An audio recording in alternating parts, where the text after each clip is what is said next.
councillors. Kia ora, Tim, and Fiona. Fiona, kia ora. I have this list here, but sometimes it's not quite right, so I'm always a bit. I was like, oh, is that the anyway? So thank you, Fiona and Tim. Great, great for you to be here, and looking forward to this briefing. And then I know we've got a workshop as well, so hand over to you guys, and we'll get into it. Kia ora koutou, and thanks, Craig. This is Fiona Miles. I think everybody knows Fiona has briefed us various times. This morning, what we're wanting to talk about is it's really looking forward to the farm plans that are we're still waiting for government regulation to come through around what those might look like. But we're going to start with a bit of a reflection on the farm environment plan that we've been using for the past however many years it is now. And so just sort of talk through a little bit about that and then move into more of a workshop around getting some guidance on how we could be working into the future. So I'll hand straight on to Fiona. Kia ora.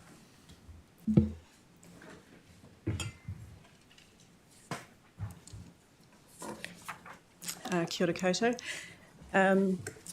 So as Tim's mentioned, we're expecting the central government to release the updated freshwater farm plan regulations later in 2025. We don't have any clarity on exactly what that means. And, just a little louder. Oh, sorry. I'm terrible at projecting my voice. You can lift it up a bit too, probably help. Yep. Cool. All right. So farm plans aren't new for us in Canterbury. We've been having our audited farm environment plan program has been in place since 2013, so over a decade. So as we move into considering sort of what the future looks like in terms of how we use farm plans, adapt to the freshwater farm plan regulations, in the context of all the other reforms going on with RM reform, the freshwater package, national direction, and just make a note that these freshwater farm plan regulations are running in the development of them is running in parallel too. They're not included as part of the freshwater national direction package. There's an opportunity to kind of, I guess, reflect on where we've got to with our audited FEP program and apply some of those lessons as we think about what the future will look like.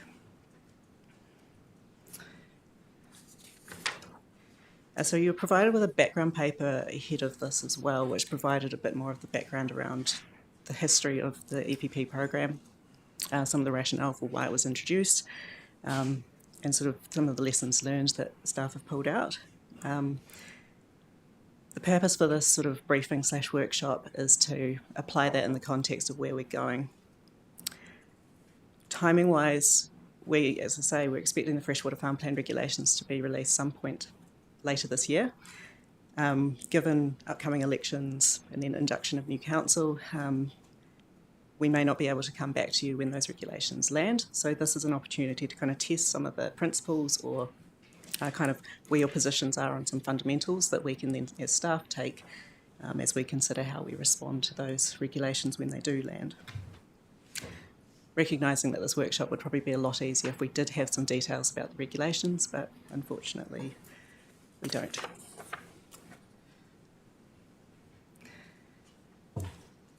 So just a really brief summary around our audited FEP program, and also recognising that around this table there are some people with a lot of first-hand experience of this program and others who've got a lot less familiarity, so that was the rationale for giving you that background paper.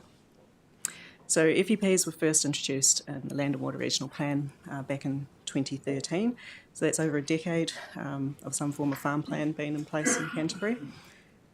The sort of core function was to facilitate and support the adoption of good management practices.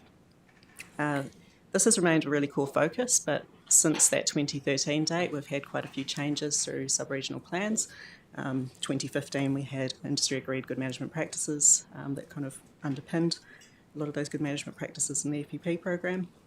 We've also had new management areas introduced through Schedule 7, so like Mahinga Kai's one, in-stream biodiversity, or protection of rock art. one of the key sort of rationale for introducing the farm plan was that the ability for it to be sort of owned by the farmer and have that flexibility to adapt those good management practices to the specific circumstances of their farm. And on that basis, it's considered sort of more flexible than prescriptive or more rigid sort of rules that say adopt this good management practice here. And I guess the other key bit about that, the program, it was created at arm's length from the Regional Council. At the time, back in 2013, the farming community was facing a kind of a sudden increase in the amount of regulation it was facing. So creating that sort of slightly separate audit process where the audit is being undertaken by an industry professional rather than Environment Canterbury was part of increasing that acceptance. So this is a really simplified diagram showing the FEP system, well, just kind of trying to show how it sits in a regulatory ecosystem. It doesn't stand alone. So you've got the regional plan up front, which has the environmental limits in it, your sub-regional plan rules, which have evolved over time, and then Schedule 7, which is the key piece that's specific to the FEP program. So not all farms have to have a FEP. So there's the rule thresholds in the plan as well that direct which farmers need to have a resource consent and a FEP as part of that. So typically 50 hectares of irrigated area or intense winter grazing. You've got industry agreed good management practice. So this was a big project back in 2013, 2015 period. And that it feeds into that nutrient discharge allowance, so that is the kind of property level limit. It also feeds into the FEP, and there's kind of these factors all kind of interrelated, but the nutrient discharge allowance can kind of also be considered as a independent or its own regulatory tool. That's all wrapped around with the land use consent. One of the key differences with a freshwater farm plan will be that because it's standalone regulations, there won't necessarily be a consent. We'll just need to have farm plans, so that's something we'll need to consider as we move into that future. Within the program, then you've got your FEP, implementation of GMPs on farm, and then the FEP audit. What this diagram doesn't show is all the industry that supports that audit process and all the kind of infrastructure that ECAN has to support the auditors through guidance, training, checks and balances, disputes resolution processes. Like there's a huge program that supports that. So this is just a quick snapshot of some of the sort of statistics around where we're at with the FEP audits. So we have we have FEPs that sit with individual consents. We also have FEPs that are managed through audited self-management under the collective irrigation schemes. In the paper, you've got a table that shows how the A and B grades have changed over time since sort of 2016 reporting year. This is just a snapshot from that 2023-24 reporting year that shows we are getting a really high rate of A and B grades, and which I didn't mention in the previous slide. With the resource consent, an A or a B grade is what's considered to be compliant with that GMP. Hang on, Fiona. Vicky, you got a question? Yeah, just about the sort of language of saying B is compliant, because it's not at GMP, is my understanding. I remember this conversation in my pre-20, around 2019, 2020, where I think a lot of us are used to A, B, C's from school, and B is like, well, B's okay. But B is actually that there are measures that need to be taken to get to A, and the A is where it's compliant and at GMP. And if it's at B, it isn't at GMP. And so I think that's actually a real problem. Like I almost feel like it should be called B-, so it's really clear that there's still work to do. And when I look at the stats in the table that you've shared, there just isn't the conversion rate from B to A over the last, what were we looking at, from 2016, nearly, we're talking about 8 years. Yes, there's more Bs, a fair chunk of Bs have gone in, but we're still looking at around the 20 to 25% sitting. That's a quarter of the farms with FEPs, which are the ones that have more potential impact on the environment, still sitting at B after 8 years of doing this. So it just doesn't.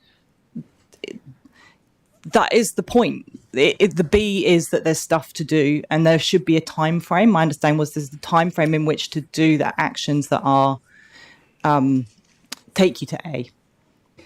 Yes. Sorry, I'd like to hear from I'll staff come on this to you one. in a Thanks. sec, John. But just the confirmation around B is not at GMP, is it? Can you tell us about it? So a B grade is that the auditor has a high level of confidence that with the actions that have been identified, they will be at A grade at the next audit. Which the stats shows that isn't the case, because we've got 20% in 2022, and then there's 25% in 2023. So it's actually gone backward. Well, maybe some of these have come. A few of the C's have come up. No, the stats is there. Sorry, the stats aren't there. No. Sorry, can I? Hey, hang on. Hey, can I please finish?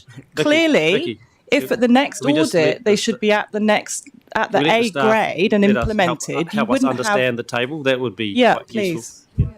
Yeah, and I'll come to you. Should I just explain Vicky's point, please? Wait, where you go, John. Thank you. A's and B's are rolling average. My dairy support block over 6 years got A's. And my last audit, I got a B. I had an auditor come in and go, I cannot believe that you got A's in those last two things. These issues have changed. It is a constant lifting of a bar. So it's not a constant versus what I put in place 9 years ago. There's a lifting of the bar. So there's an in and out. So, yep, A, now a B with a couple of things to pick up because things have changed. So it's a revolving issue. So the percentage might be sitting there, but they are issues that pop up as our compliance and our monitoring changes, as the audit process changes. So it's not a binary, haven't done anything for 9 years. We keep lifting the bar, issues are raised, you get downgraded to a B, you set your issues, sort them out, and you get your A next time. So yes, you're seeing a churn, but it's not a constant. It's not that 20% or 22% that are constantly in a B space, because the expectation is that you will give effect to those actions that you've said. And if you don't, you get hammered next. So that's a good explanation. That doesn't mean that all those Bs have stayed Bs. It means that there's been a bit of up and down, but the overall stats are correct. Anything else to add, staff? Sorry, Vicky. Anything else to add? I guess just also reflecting that because the time to your next audit is dependent on the grade. So when you look at the stats year on year, the farms that are getting audited aren't necessarily the same each year. As John was alluding to, it's that kind of rolling. You have another question, Vicky? Yep, I've got two. So one is that the number of FEPs being audited has dropped from a peak of 637 in 2019-20.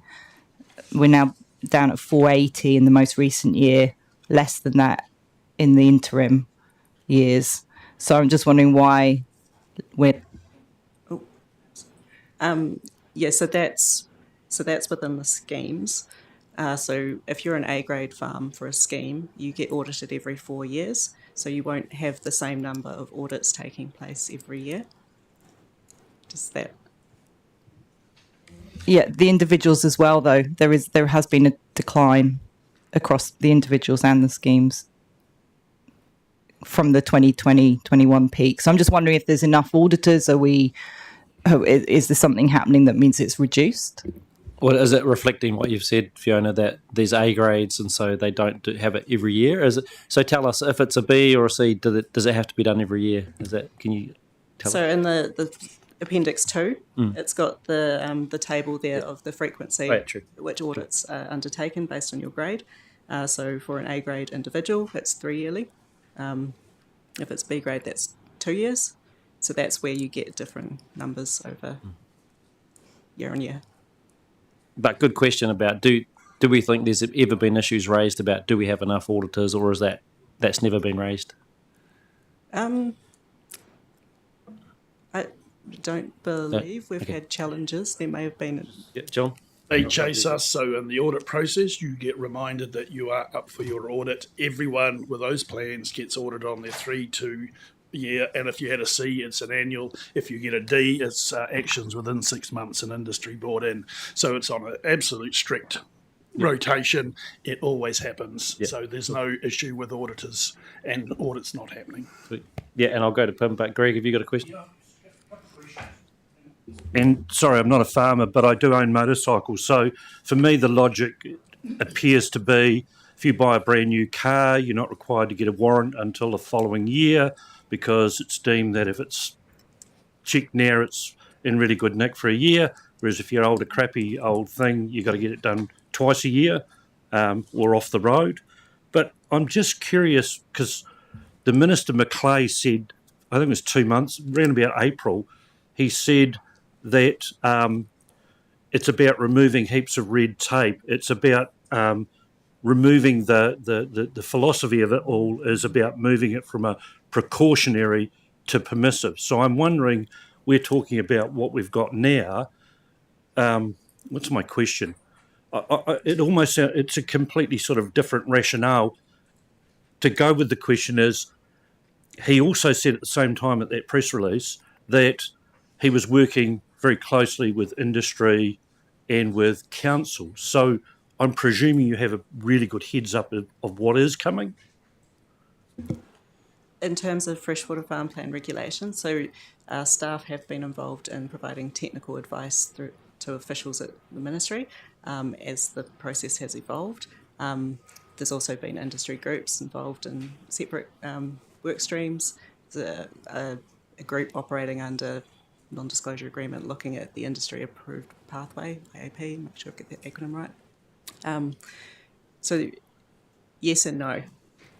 We haven't got like an exposure draft. We don't know the detail. We know some of the fundamentals that they've been looking at, which will get touched on a little bit later in the presentation.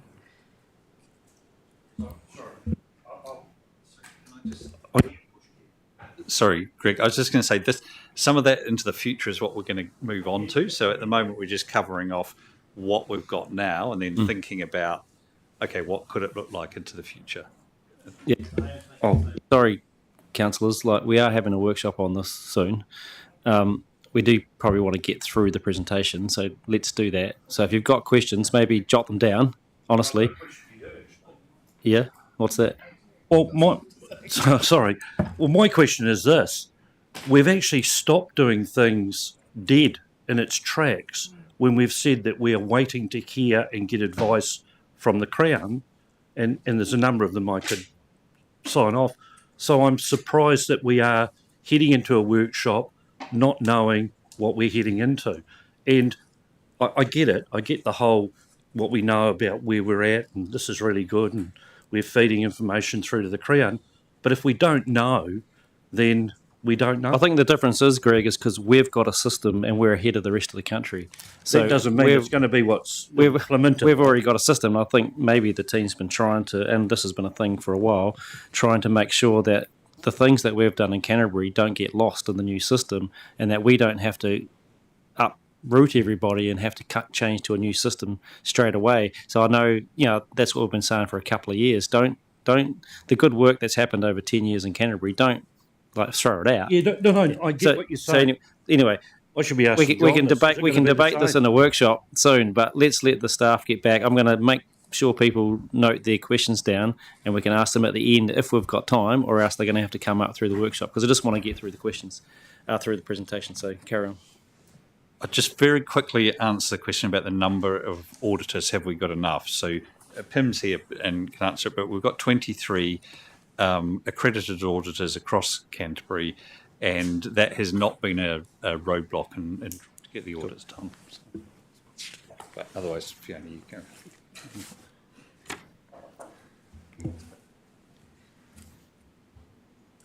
go. So just broadly, this was described a little bit in more detail in your background paper, but in the next couple of slides, we'll talk about some of the sort of lessons learned from the FEP audit program implementation to date. So looking across some of the aspects that are working well and where there's room for improvement, recognising that this was a system, designed back in 2013 initially.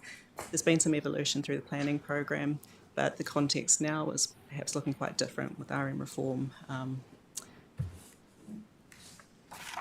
So we have high rates of A and B grades, and this is indicative, if you take it at face value, how the system's set up.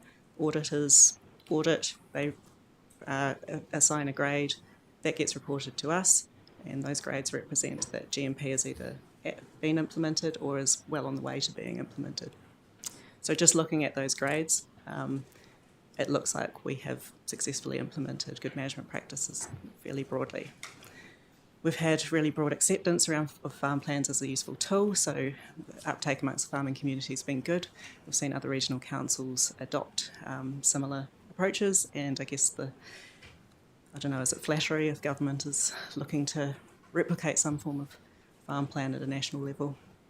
The flexibility that the FEP tool enables is preferred. We hear this a bit through auditors and farmers regarding that sort of preference of being able to adapt good management practices to individual circumstances on farm is preferable to specific rules saying you must do this on your farm. The FEPs work really well for land-based practices, so those that are kind of really clearly obvious, tangible, easily auditable, something like a fence and a setback.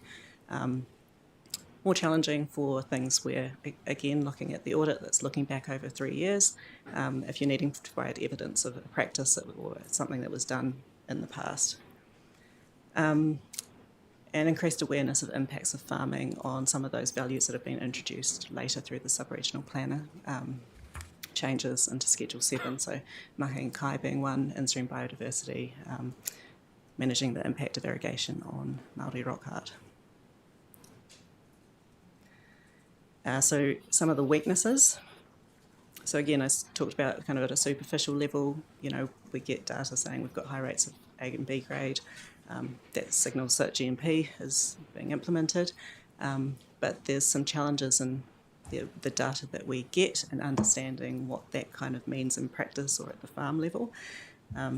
So we don't have great visibility, say, where someone has moved from a C grade to an A grade. So what change, what practices have actually occurred on farm? We don't get great visibility as council on that. The audit data only kind of tells part of the story as well. So the agribusiness group did some looking into the audit reporting and highlighted that some of the areas where the most improvements had been made, so where actions had been identified that had been responded to, that was tended to be focused on like nutrient management or irrigation. It's not necessarily obviously clear though if that is because those particular management areas in Schedule 7 have a lot more objectives and targets, or whether it's actually that it's responding to risk. So the FEP audit is not as well integrated into the wider regulatory system as it potentially could be.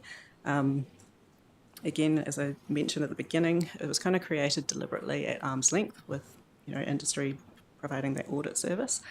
As it's become more sort of accepted, I guess you're starting to see some of that inefficiency, or it's being perceived as inefficiency. So example that was included in the paper was effluent management. It's included as a management area, it's audited, but it's also managed through a discharge consent. So you might have a resource management officer going out and doing compliance monitoring.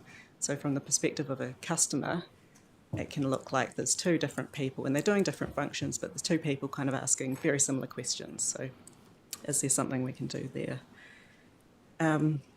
GMP is not enough to adequately manage on-farm risks and degrading catchments. It was never intended to be the be-all and end-all achieving all freshwater objectives. It was set to kind of, I guess, introduce a minimum standard, sort of raise the bar to a certain level. But we have seen evidence where it hasn't been as connected to the environmental outcomes as it could be. So Otawharikai is an example where good management practices were in place. It was, A grades were being given. Those GMPs that may have been perfectly acceptable in a different part of the region, but in that very sensitive receiving environment, perhaps weren't going far enough. the implementation of audited FEP program has not evolved sufficiently over time. So we've done a great job of getting people on that journey towards what is good management practice, but we haven't really been clear in setting expectations around what comes next, or what does beyond GMP look like. And I guess the audited FEP is a backwards-looking system, so the audit is a check of what has happened. There's not really an upfront check around the quality of the FEP at the beginning, so you can get a delay where if an FEP is not up to standard or the quality is not quite there.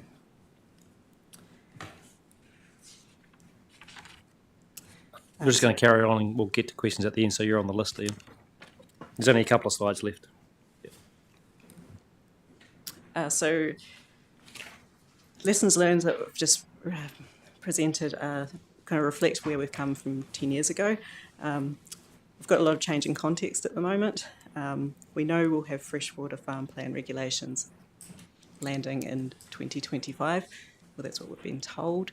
It's a bit of a backstory of it's been a long process to get these regulations.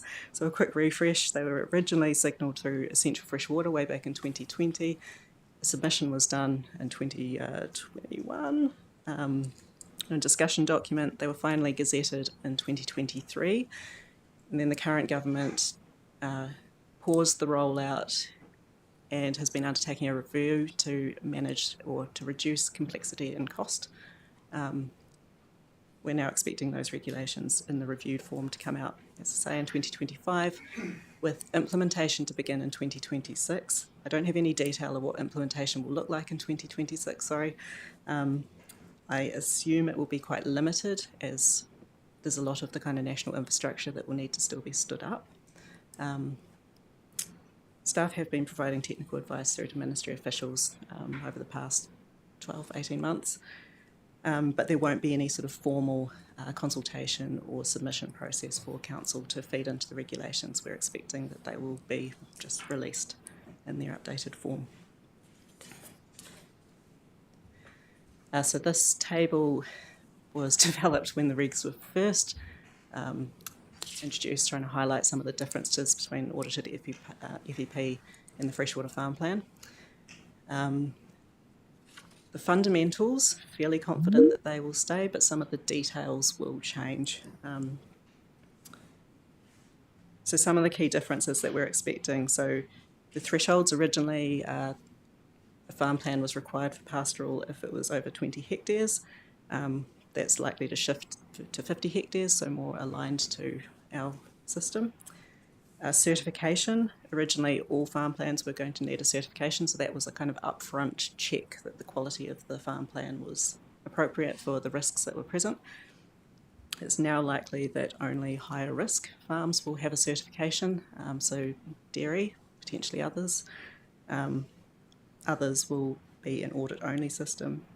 There's also a stronger role for industry, so a pathway is being created for the Minister to approve nationally, industry to provide auditing and certification services for their own kind of industry schemes. What I was thinking of doing now is just stopping and let some questions be answered. I note that we were meant to do the workshop at 11, is that correct? That's what I've got here on my sheet. Yep. But you obviously want to introduce that. So how long do you need to introduce that? Or can we do that at 11? Or do you want to do that before 11? I guess it sounds like there's quite a lot that people, if we have longer for the workshop, that might be good, but... Yeah, because I mean, these questions could take another 10 minutes, I suspect. That's fine. And then, because I mean, I think we've seen what the workshop's meant to do, so we don't need too long on that. I think just get into it. But so I'm going to go to, I've got Genevieve and then Ian, and that's because, and then I've got Vicky and John, but I'm going to the people that haven't asked a question yet. So Genevieve and then Ian. No, thanks for speaking with us about this. It's been something that's been on my mind a lot lately. I guess with regards to, sort of an increasing number of areas, catchments that are either red or orange in nutrient load and over allocation and the likes. I guess the importance is having a robust system, and farmer environment plans are good, and it's often a prerequisite, of course, for some of these areas. Is there an increasing, I guess, issue with regards to the effectiveness of farm environment plans and their nutrient, controlling nutrients and things like that? And is there, will it be more robust if we sort of control this better, like with regards to sort of monitoring and auditing a bit more frequently in those zones that are currently either red or orange? Sorry, that's a bit of a mouthful, but it's just I've been looking at some consents myself and looking at the outcomes and how they appear on Canterbury maps with regards to water quality. And I don't see much, it was pretty much alluding to what Vicky was saying before. Personally, I don't see much of evidence of changes in some of these areas. And I'm just wondering if we're relying too heavily on a farm environment plan method for achieving outcomes. Sorry if that's too big. So the farm environment plan alone isn't what's controlling nutrient discharges. So in the diagram where we talked about the nutrient discharge allowance, which and there's a whole lot of other supporting tools, so Overseer Farm Portal, that also supports that. So it sits in the consent as its own bit that needs to be implemented. The farm environment plan is part of the reporting mechanism, so the auditor is the one going, okay, you've said through that nutrient discharge allowance you're going to do these actions. Is that being done? I'm sure there's opportunity to improve that. As you say, nitrates are a problem in a range of places, and that's, I guess, where we'll go with. It's one of the things we need to consider as to how the farm plan. Just to tack on to that, I guess, we've got reconsenting of some of these already active industries in these areas that are fully allocated or over allocated and they've got high nutrients. But we're sort of relying on certain things that when you look at the results aren't showing the results that you'd hope to expect. And I think the time has come sometimes that we need to actually really seriously look at if the appropriateness of that activity in that area, rather than just relying on farm environment plans and discharge consents and takes of water that keeps doing the same old. Have we got options to add or increase effectiveness, I guess, in these?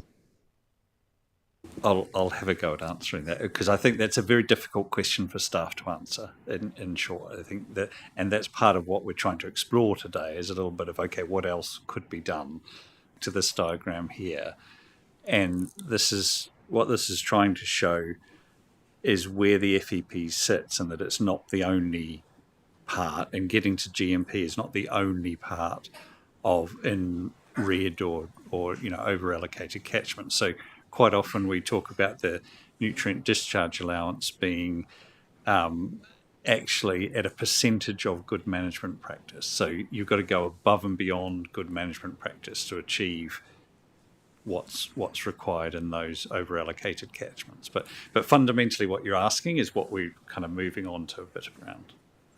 And I'd acknowledge, Genevieve, that I think what you've just said would ultimately need to be done through plans and rules.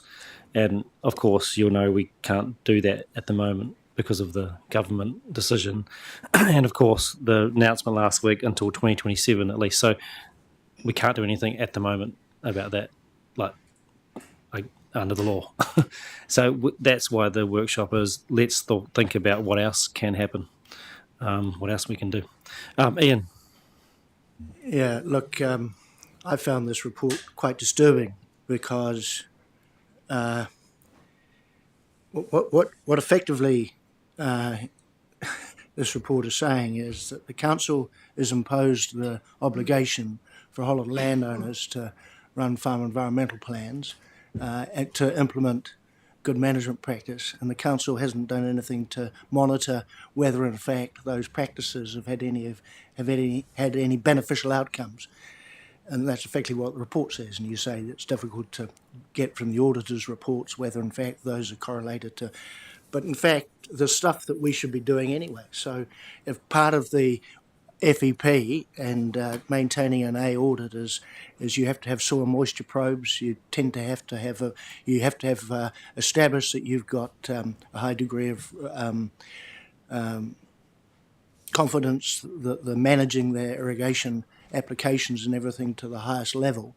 All those things should have been out. You should be able to go into our database and saying what's the average use of water, adapted for different rainfall seasons. Has it reduced, for example, over the period of introducing FEPs? I mean, everybody's been audited at least twice, if not more often. That information should be there if we're looking for it. And if we're not looking for it, then I think we've let down not only the wider community, but especially those people who are actually being put through these invasive processes of having FEPs and being audited for those things. I mean, we should be able to know, we should know that if you're implementing good management practice setbacks, for example, or good management practice applications of fertiliser, that we should be able to quantify that and identify that in water quality, whether it's contamination from E. coli and various other things in our water bodies.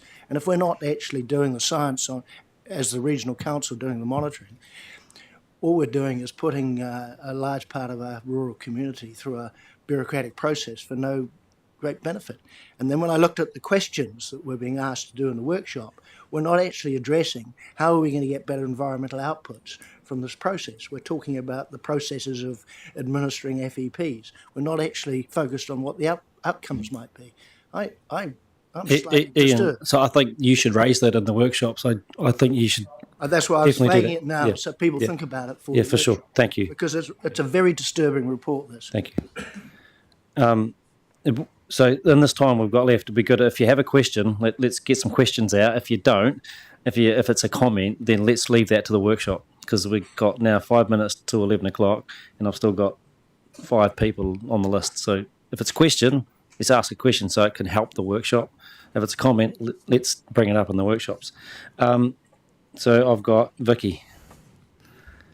I've probably got too many questions, but firstly, I'd just like to say I totally agree with what Ian just said, and that is something I'll raise in the workshop part. Although I would question that efficient use of water does not necessarily lead to good outcomes. In that I've seen a research paper shows that the drawdown on groundwater with efficiently used irrigation can be really substantial, and also the nitrate rising. So we really do need to bottom out what land use practices will deliver the environmental outcomes that we want to see. And I think that is going to need some research. In terms of GMP, my understanding is GMP was published in 2015, and it's a set of land use practices. I'm not aware that that's changed. I just had a look at our booklets 2017, nothing since then. So just to clarify for me, we've got good management practice, which was basically bringing up essentially like here's the standards that we would expect farms to be operating at, and we'll call that good. And then we have the compliance and consents, which can put other requirements onto farms, for example, to reduce losses in areas where we've got over allocation. Do you have to be compliant with your consent in order to get good management practice? If good management practice is actually essentially lower than in terms of its, what you're monitoring and checking for, a lower standard than what the conditions on the consent requires? That's one question, and I've got one other.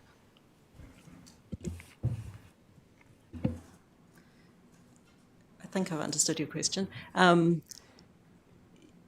Are you talking about specifically the consent that wraps around your farm plan? Because you may have a range of consents which may be monitored separately. So you're talking about conditions within that. No, I'm talking about consents. So if you've got a consent that's requiring you to reduce your losses because you're in an over-allocated area or high nitrate area, that might be requiring you to do some different things that would be more than what good management practice requires. So you could be an A, but be potentially non-compliant with your consent, for example. Would you still be sitting in A because you're actually achieving good management practice, but you might not be achieving your consent? I'll have a go at answering it.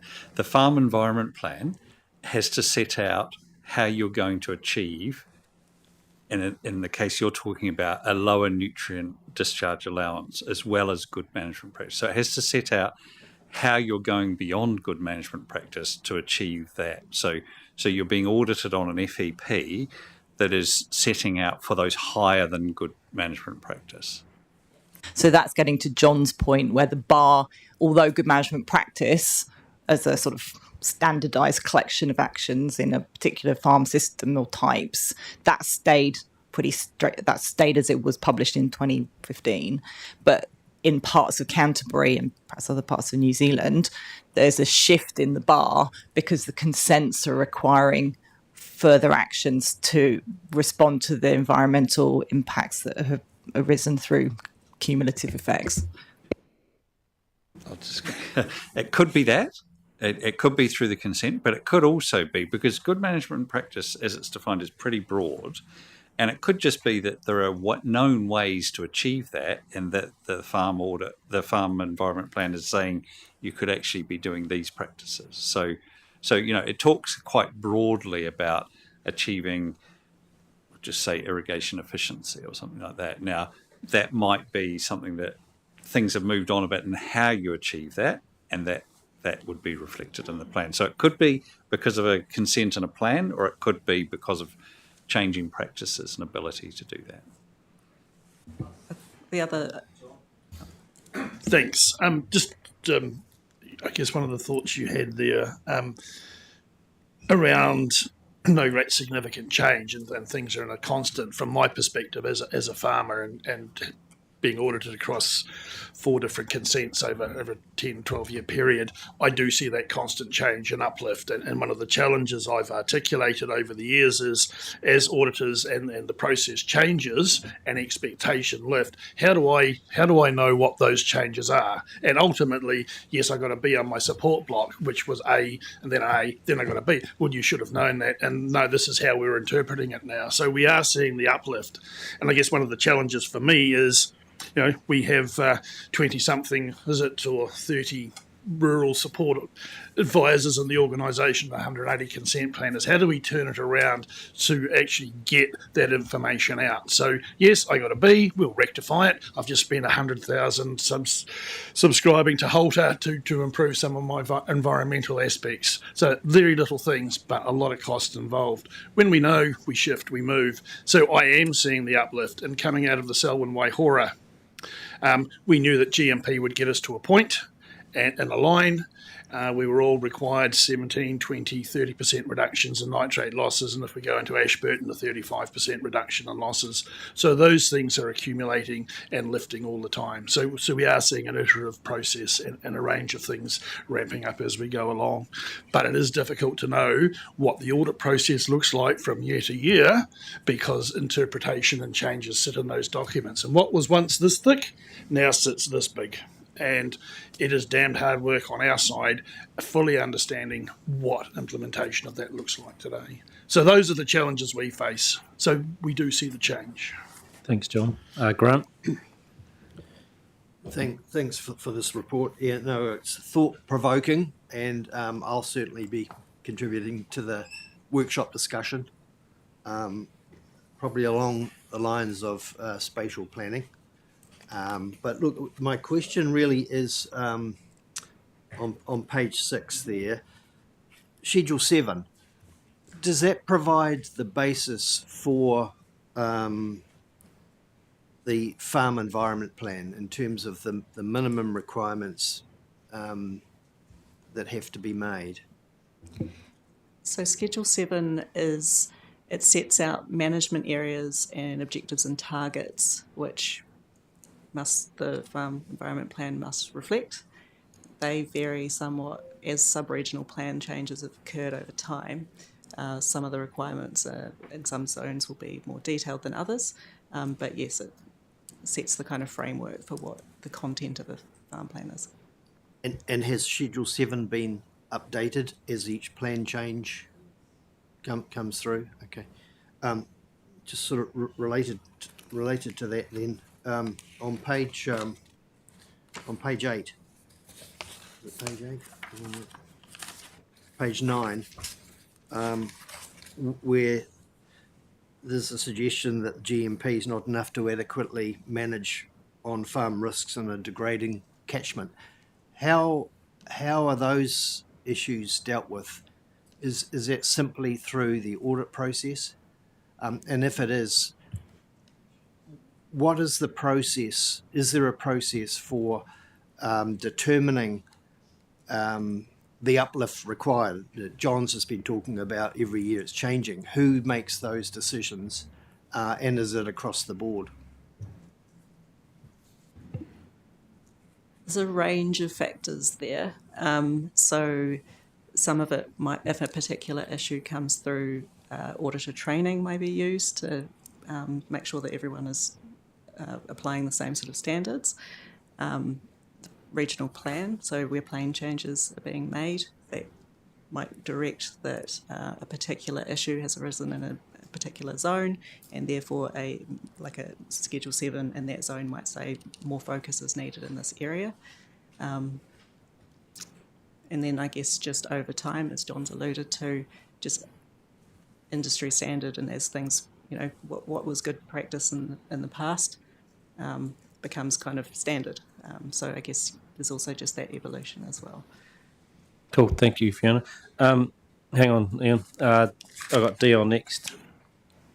Thank you.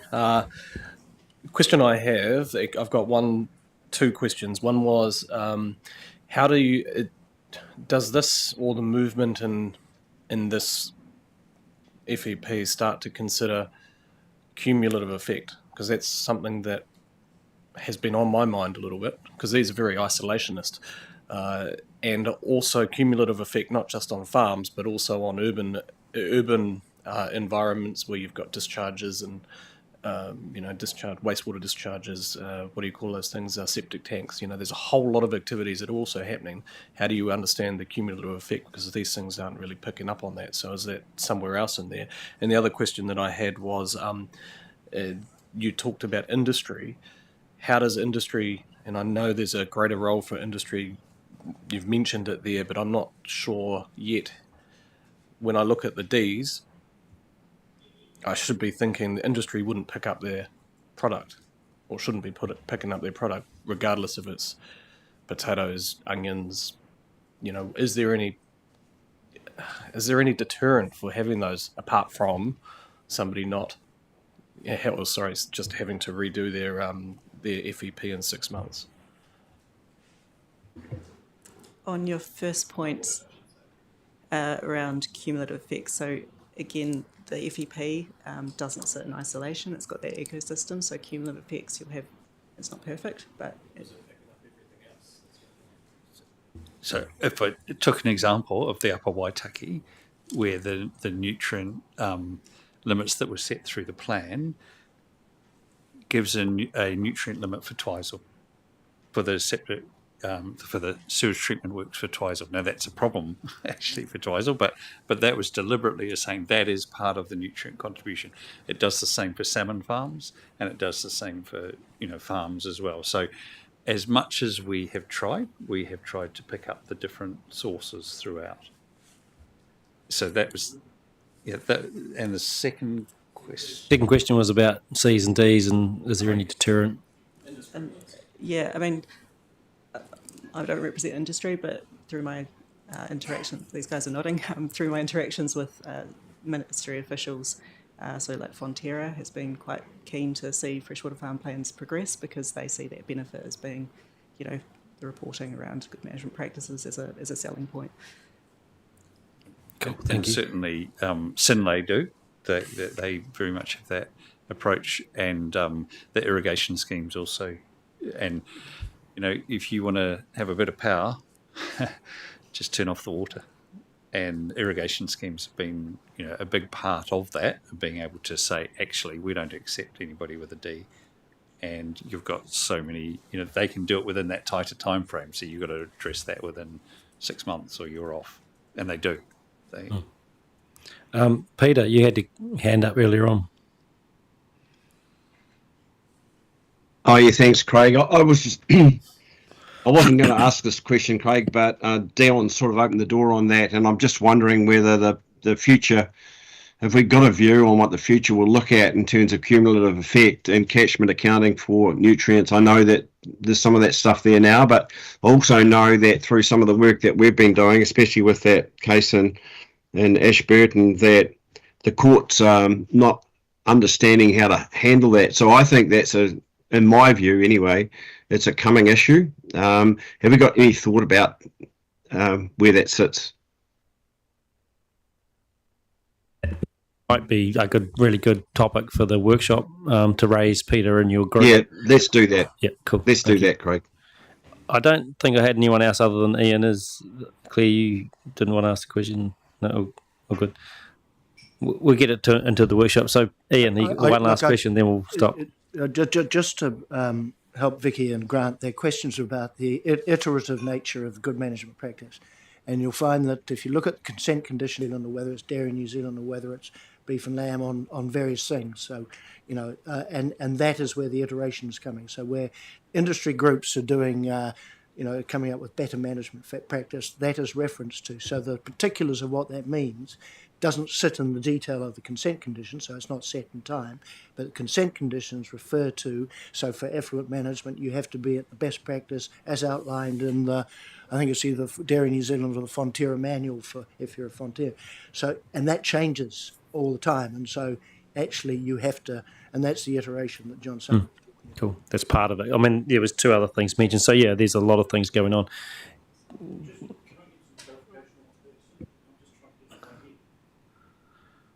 Hey, Peter, can you clarify that comment? You're suggesting that the courts don't understand and they're getting it wrong. Was that the comment you made? The comment that I made then was in reference to a visit that we had from Philip Moore when we were going through the appeal, I think, down in Ashburton.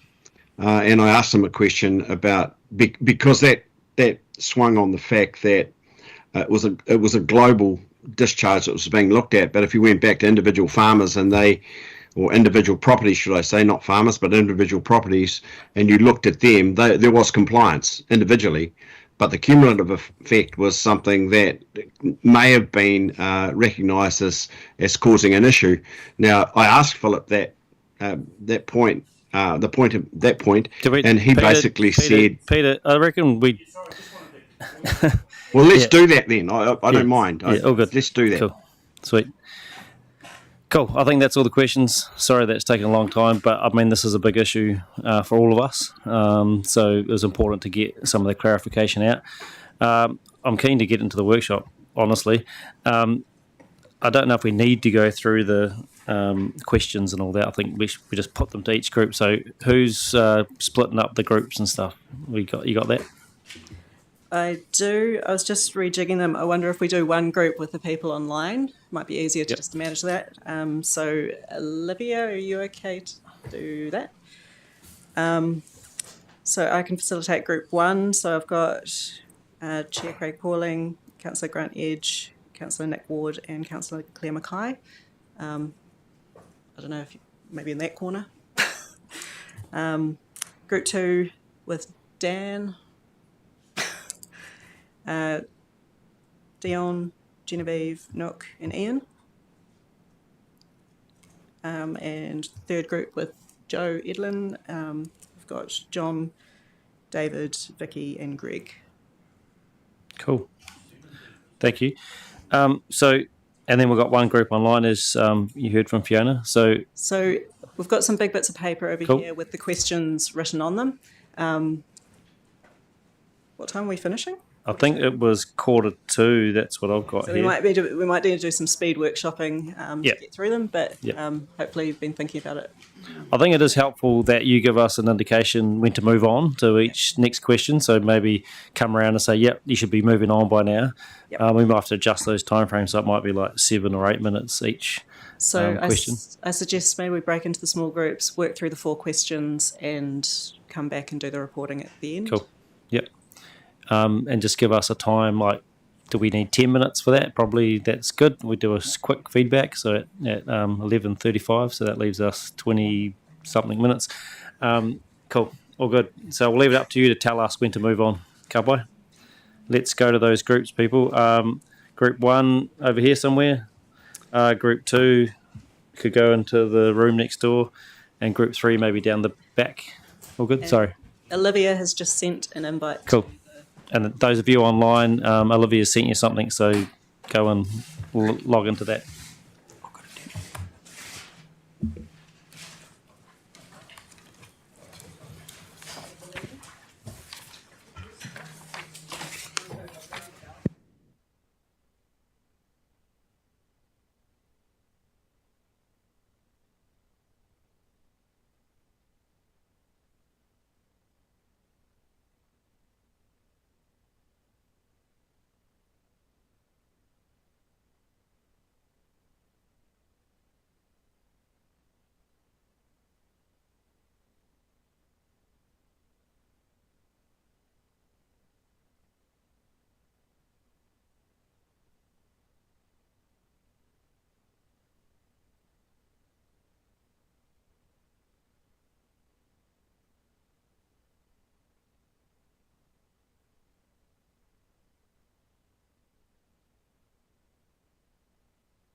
Sorry, having some technical difficulties here. Can you hear me?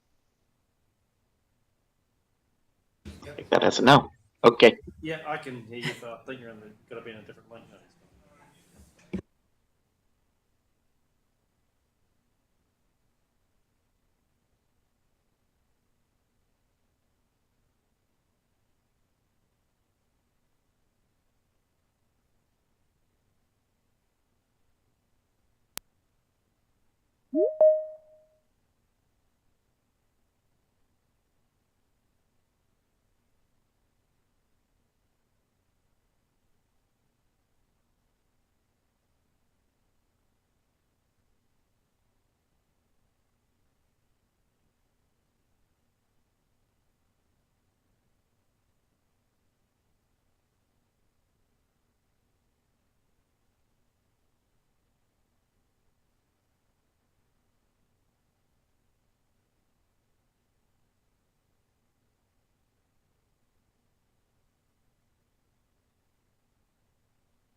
Kia ora, councillors. Kia ora, everybody. So we've reached the end of our time that we had allocated to this mahi, but it's really, really, really important that we do hear the feedback, but we don't have time now because we've got 3 other briefings today that we've got to get through. So we're going to have to find another time in our calendar over the next week or so, and then open that up for a wider discussion amongst the councillors, because it was really good. Our group had some really good conversations. I can see the one at the back did as well. And so we need to get to that point, but today we can't do that. And if we even tried to fit it in today, it just wouldn't work, because it would take at least half an hour. I know that, if not longer. So let's find that time. But thank you to the staff and for raising this with us. It's obviously a big issue, not just for here in Canterbury, but for the whole country. So I'll work with the team to try to find that slot in our calendars in the next. Cool. Sweet. And so keep that open. And for those that might have been anticipating hearing the feedback online, we'll let people know when that session will be, and it will be sooner rather than later. So thank you. And yeah, big issue for all of us. So thanks everyone. And I know we've got Giles coming in now, if they're ready. Cool.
Okay, kia ora team. We're on to our briefing on highly subsidised routes. So Giles, I'll hand over to you.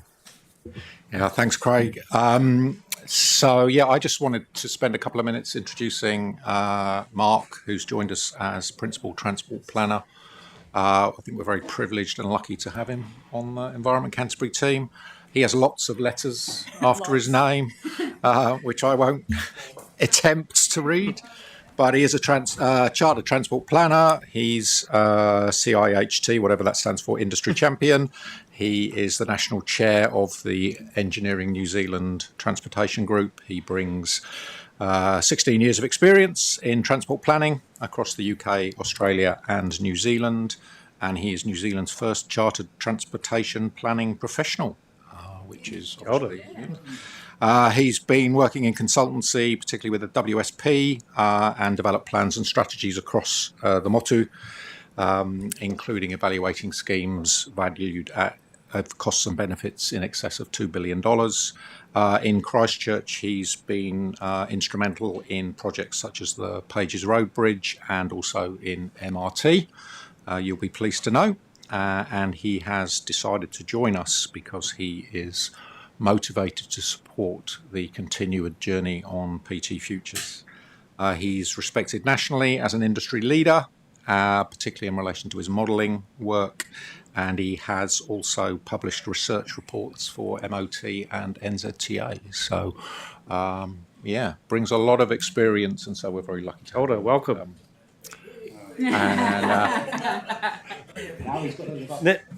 Oh my goodness. Look at the poor fella, you've embarrassed him. But he's blushing. Tēnā koutou. Kia ora. It's an honour to be here. It's a privilege to be here. I really believe in this project, and I have joined a particularly skilled team. So, okay. Now into, yeah. Now into business. That's all we wanted to say. Thank you. Yeah, done.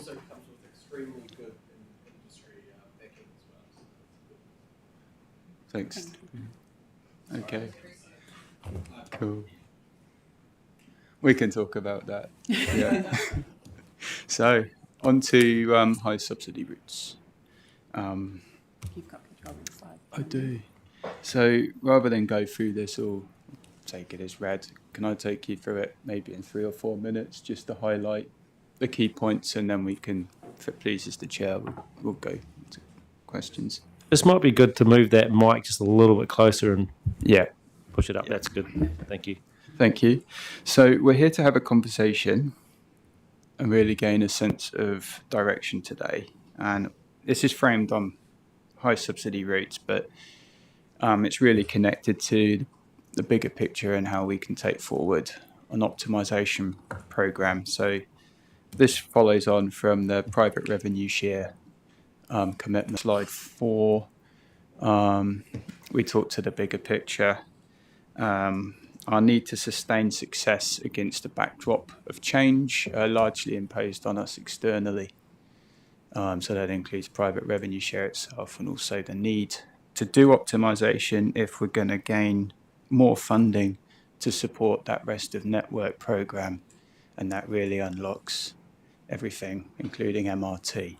So this is kind of, we're looking at the small gear here in a much, much bigger mechanism. At slide 5, we look at sustaining success and the situation we have at the moment with some routes being underused, some routes being overcrowded. And I also acknowledge that we all might have different understandings of what success is. So perhaps that'll come through our conversation as well. And today is really looking for a starting place as to how we continue. And a good starting place, we need to look at this as fairly as possible. So that's why we've used a metric around subsidies. We can come back to this chart if you like, but these are the 4 routes that have really come out of this analysis. We can name them. It's 155, 97, 135 and 820.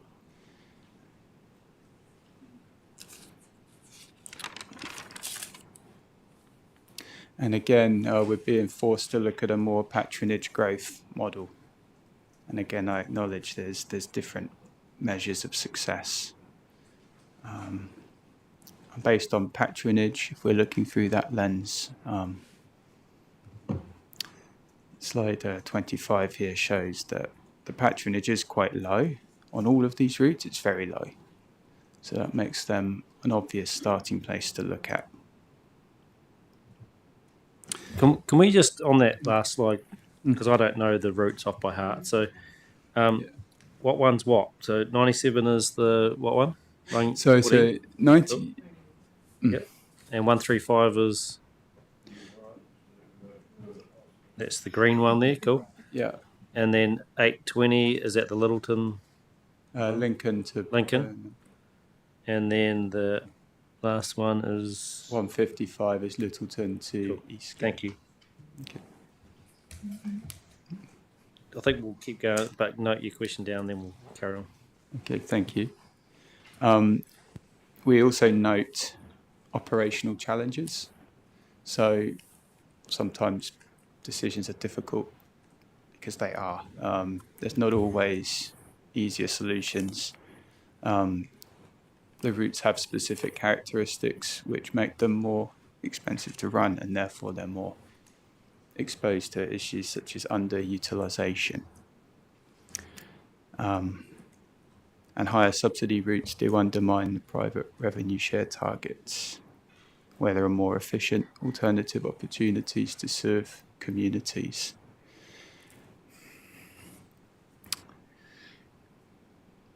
And then we've developed some insights.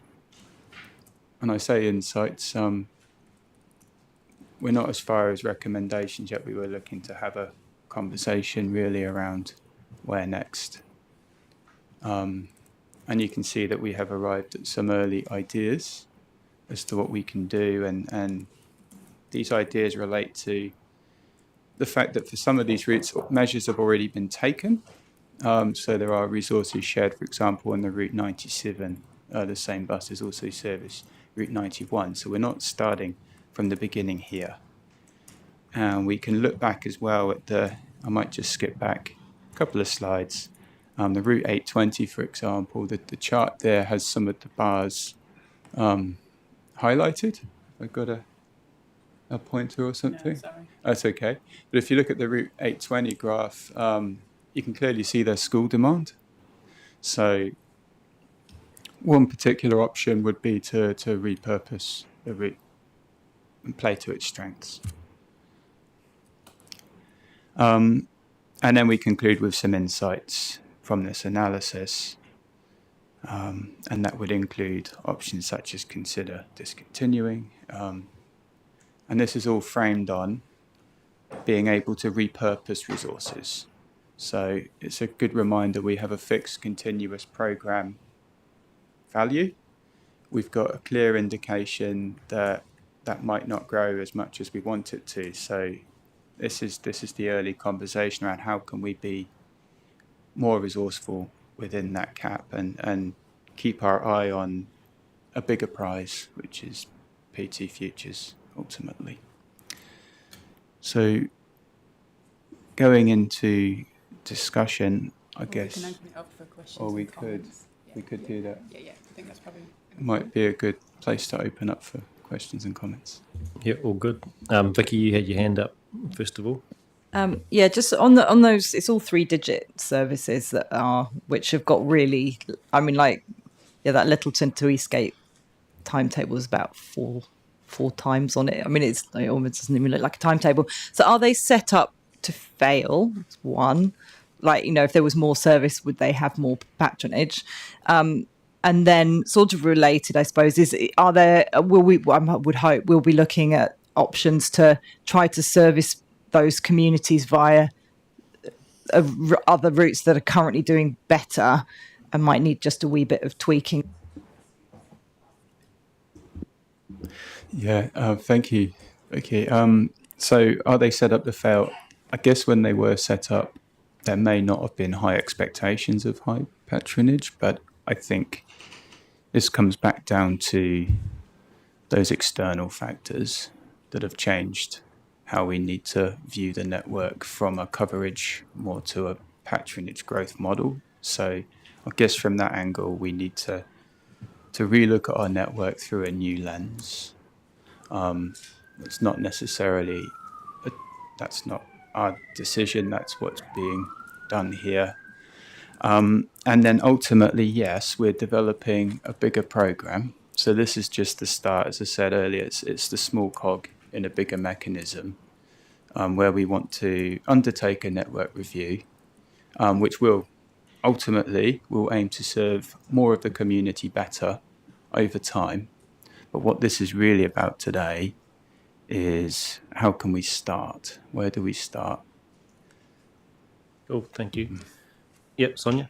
Yes, sorry, just really quickly to add to that as well. So yes, so sorry, we'll definitely look at how we're going to service the communities. So essentially, we don't want to see areas with reduced levels of service. There will be the potential, though, that there are areas that will suffer through, like decisions that we make. But we do want to explore other opportunities and other kind of different models rather than having the large buses going around the network everywhere. There may be other opportunities in the future for us to look at. Cool. Claire, and then I'll go to you, Grant. I'll discuss the 97, since that's in Waimakariri. I know the community, particularly Shona's, been very much on about that's not servicing the needs of the community, and it definitely isn't. And, we've got to do something around here. I know it's not a trial, so we do have to sort of consult on it, but I think we've probably got some pretty good direction repeatedly in the last 3 or 4 annual plan submissions around that one. So I'm wondering whether we still have to follow the process. That, as I'm reading this, it's the bus that's used on the 91 in the mornings. It goes back to Waimakariri, obviously, until presumably it has to come back into Christchurch for the 91 service in the afternoon. So I'm just wondering, given the fact that we are thinking about improving the number one, whether there's some options there during the day to transfer it to that, but tweak a couple of, once again, thinking around Vicky's point, how do we provide some sort of service for the area that all the connections from Pegasus into Waimakariri? So hopefully. Sorry, yeah, absolutely. And what we're going to look at is obviously that's why we want to look at the network in its entirety rather than looking at these routes individually as piecemeal. That's kind of what would be the plan for how do we repurpose some of these, but exactly looking at that where we have lower levels of accessibility, what are the options in that space? Grant, and then Joe, and I'll come back to you. Yeah, just picking up on the 97 as well. Yeah, I mean, one thing when you're considering this, so it's obviously a bit of a, hasn't worked very well, but the growth, the urban growth in that part of Waimakariri is set to increase. I don't know exactly where the bus goes, but looks like it's Pegasus through Wood End. But the other growth areas are Ravenswood, and there's a new large subdivision being proposed as well. So there's almost not quite a continuous urban growth from Pegasus through to Rangiora. So I suspect over time, and it won't be all that far away, that you might get more people wanting to go on that route. Yeah, I completely take that on board. And yeah, there's been more land rezoned as well recently. So it might be the question as part of the bigger network review. We can also answer the question as to when is the best time to certain communities and perhaps stage our services a bit more intelligently to meet the growth as it comes online. So there's definitely options there to match. Sorry, can I? Yep. So this leads us into kind of the wider discussion that we want to have. So within this, we can't say what we would repurpose this, like these routes on. Essentially, it's kind of getting that, if we're comfortable, then obviously we can get the team doing more work on what this might look like. If we're comfortable, because it will remove essentially some routes. There will be some areas of the community that potentially have a lower level of service. So it's kind of, if we're kind of comfortable in that space, then we can look at what that means and where we would repurpose those. At the moment, we don't have a clear plan of, if we remove the 97, we would put this resource here and put this driver here. It's just we're at the infancy of this so that we can kind of start that work around where could these potentially be better used from a resource and optimization perspective. Cool. Joe?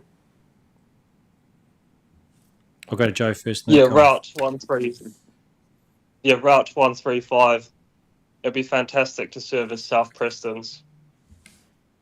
So that should be at the top of the priority list for sure.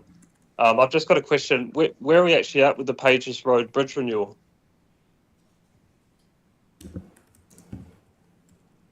My understanding of that being a CCC project, I do believe they're putting through their single stage business case. Yes. So I think that will be going through to implementation possibly in the next LTP period. And LTP, sorry. David? Thank you. Thanks. Just focusing on Route 135.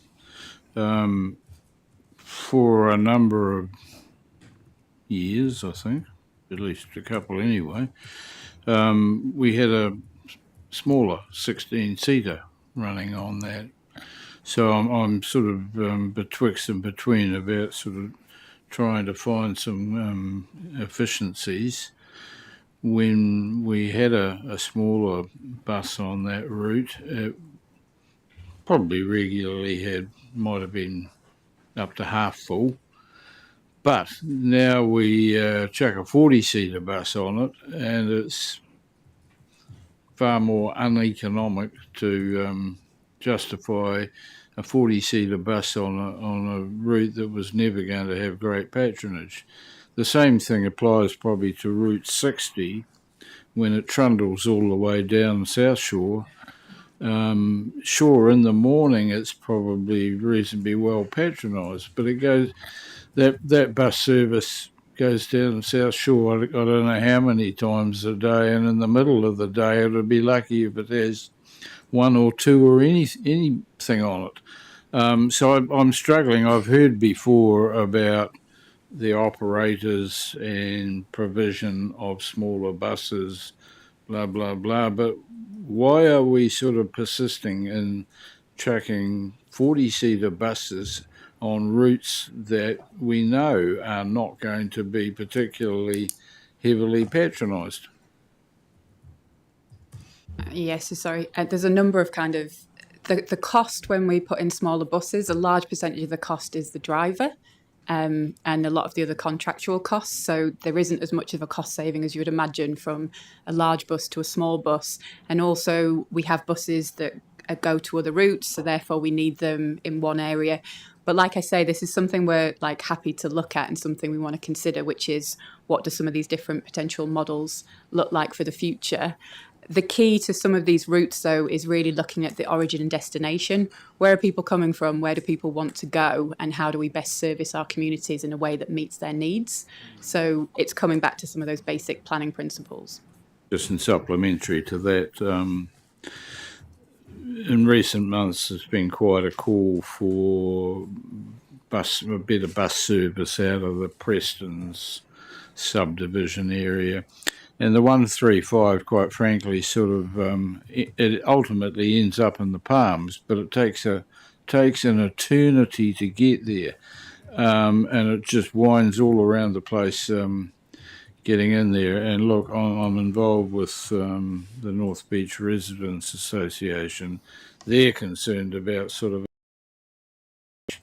and you get over to Preston's and they're looking for a more direct connection back to the city, and then we sort of compound things by potentially offering a service to Burwood Hospital and the Palms. But I don't think that many people go from New Brighton to Burwood Hospital. They're more interested in getting to the Palms, and they can get there quicker on some of the other services. But I think we just need a rejig of where some of these bus routes are going, and I don't know how, but I take your point about the cost of the driver, but trundling a 40-seater bus all the way to South Shore and a 40-seater bus from New Brighton to Burwood Hospital in the Palms is just hugely uneconomic. Even though we are having the same cost with the driver, but the cost of operating the vehicle must surely outweigh a lot of the benefit. Yeah, so essentially that's talking to the programme that we're looking at and suggesting here, which is we want to look at, reviewing the origin destinations. We want to look at, we've got, so as you know, we're doing a meta-analysis at the moment. We've got in excess of probably 60 requests across Greater Christchurch for routes and for areas that have had higher growth than we predicted. We haven't been able to respond in the same way as the growth has occurred across the city.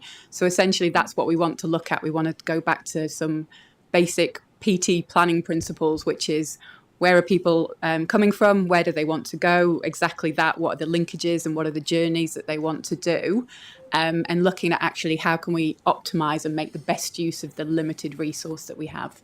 I'll just quote your own comment. Continue to meet social need, but more effectively. Thank you. David. Dion, you got a question? Thanks. Thank you for the slides. I thought the data, finally getting the information, was really useful.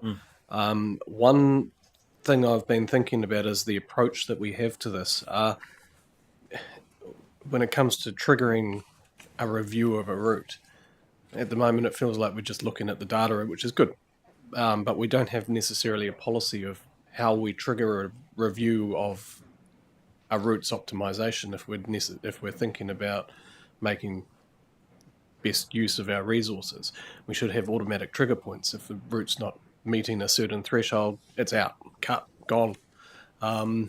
Social needs, cool, but might be better ways to service that social need rather than just a simple bus route that's going around on a predetermined route. So have we thought about that? Like, is it three times the? I mean, I'm just looking at this, and if you 3 times our maximum. What do you call it? I was thinking salary, but not salary. It's the fare, or any other trigger point, say $10 or something along that in the subsidy. So, yeah, thank you very much. Great feedback. Essentially, we are looking at creating some frameworks around this. Historically, it hasn't been very popular to remove a route, so we just haven't had the ability or the support to really kind of review this and look at this. It's kind of been, if a route is in, it's really, really hard to take away because obviously it's removing something from the community. So it's recognising the fact that this is a difficult and hard space to be in, and there are people who become kind of winners through this process, but obviously there are people who are really affected, and it's kind of recognising what that means for the individuals. Something we're actually kind of looking at is establishing those frameworks through both the optimisation programme and through the investment case and the full network review. And one of the things that I would like us to consider as well is being a bit more elaborate with our levels of service that we agree to through the RPTP. I think that's something that we're probably missing at the moment, where having just more clarity and criteria around what is a high frequency route and what should you expect from that? What is, what should our 3 digits do? So that we've got a bit more of that kind of trigger points, exactly as you say. That's really useful. I mean, we have 3-digit routes here that are performing well, like 120, 130, 140. So there's no reason why these other ones, the 155. I've said it time and time again. It's cheaper to get an Uber than it is for the subsidy on this bus route from point to point. So is that right? No, it's not right. And we should be being a bit more cutthroat on that. It's hard to say, but that's the realities of our funding and fiscal environment that we live in now. And I know that I'll get slammed for saying that, but we've got to do better, I think. So, Okay, Vicky, and then John Grant. Well, firstly, just to Dion's point there, not all the 3 routes are equivalent. Like the timetables for some of the 3 numbered routes is quite different. So like that 155, I think that's the Heathcote to Eastgate one, isn't it? It's literally got like you can go one way twice a day and come home twice a day. Like that means you're stuck at Eastgate for hours and hours, but it doesn't mean that people don't want to go to Eastgate, do their shopping and come home. They just don't want to sit in Eastgate for 3 hours. You mentioned the 60 individuals asking for routes before. Do you mean 60 separate individual type of changes, additions, etc., or did you mean 60 individuals of which there might only be, say, 5 changes that you're looking at? Sorry, I took a liberty there of kind of pulling a number.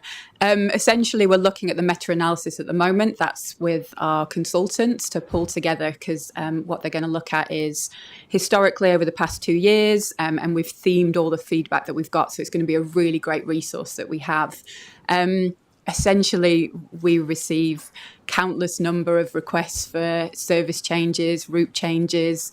There's lots of areas where essentially it's not meeting the community's needs, and what we need to look at is get back to where are people trying to go, where are people trying to get from, what's the reason for their journeys, because then, like you say, you don't want to wait in Eastgate for 3 hours if you're going shopping and you just want to pop to the warehouse. So it's kind of really getting back to how do we service our communities better. Yeah. Just obviously Governor's Bay is one of those communities that's asking. That one's slightly more complicated in that they're, as I understand it, not currently on a public transport rate.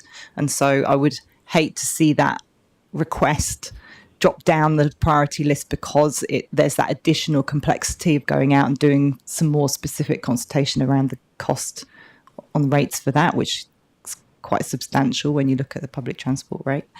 So just to clarify, Governor's Bay, we've made it clear that that's part of the Greater Christchurch boundary. So that's within the full network review. So that's included. Thank you. And then just this there are routes in Christchurch that are school bus routes. They're not MFE ones, they're our school routes, and I don't see that anywhere in here. I know the logic for keeping some of them was that the services were getting overwhelmed by students at certain times. Like, are we still considering some of those where we've improved our frequencies, the availability is on the routes to service some of those schools now through the normal public transport network? Are you going to be looking at those as well? Yeah, so essentially we undertake an annual review of school routes. So that's just part and parcel within our normal process. So every single year, as it kind of October, November, we do a full comprehensive review of all school routes, and we work with all the schools to kind of look at changes in times, changes in kind of demographics, new students. So we make small tweaks. It tends to be kind of, it is quite a limited budget, so it's quite small. At some point, we might want to consider a larger school review. But as you can see, one of the suggestions we've got here is potentially some school routes, some assist services might actually help us because that would service the community well.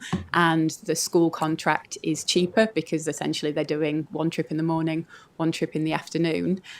So they tend to be high subsidy as well, purely because of the demographics, because essentially everybody getting on that bus is using a concession. But it's really valuable to, if we take that wider network review, that's why they're so important, because if not, the bus network would get overwhelmed in areas. And just conversely, though, if you've got pupils going on school-specific buses, that's numbers that are not then on the main public routes, of which some of these might be falling into the low use range. And it also creates the argument, well, that school over there's got that special bus, why is my kid not? I certainly see that one quite often. So I think there's a validity in really assessing how do the schools fit in with the public transport network and how to make it efficient altogether. And but it sounds like you do that. Yes, so sorry, agreed. So the annual review, like I say, just tends to be kind of more tweaking and kind of very small changes. But I do think there is room for a much wider review because we do actually have some school routes who no longer fit in with our policy. But again, it's not a very popular conversation to kind of look at removing routes. We do remove some school routes annually where we actually think there is capacity available on the PT network, because obviously that's the best use of the capacity we have. So we do see some of the routes where we actually do move school children onto a normal route where we can accommodate that. Giles, did you want to? Yeah, I was just going to, I suppose, step back just a bit of context, which I think is implied in the slides, is we'll recognise that there is a wider piece of work to do around the rest of the network business case, but we also know that there is a lot of desire to make small changes to the network.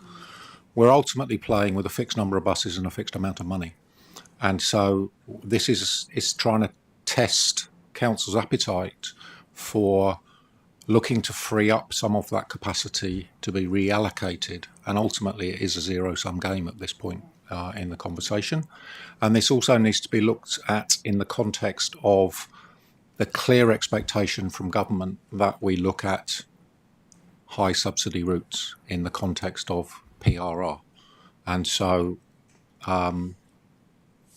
ultimately, if we remove a bus from one route, we need to make sure that where we reallocate it provides greater benefit overall to the community, but still will result in some people losing and some people winning.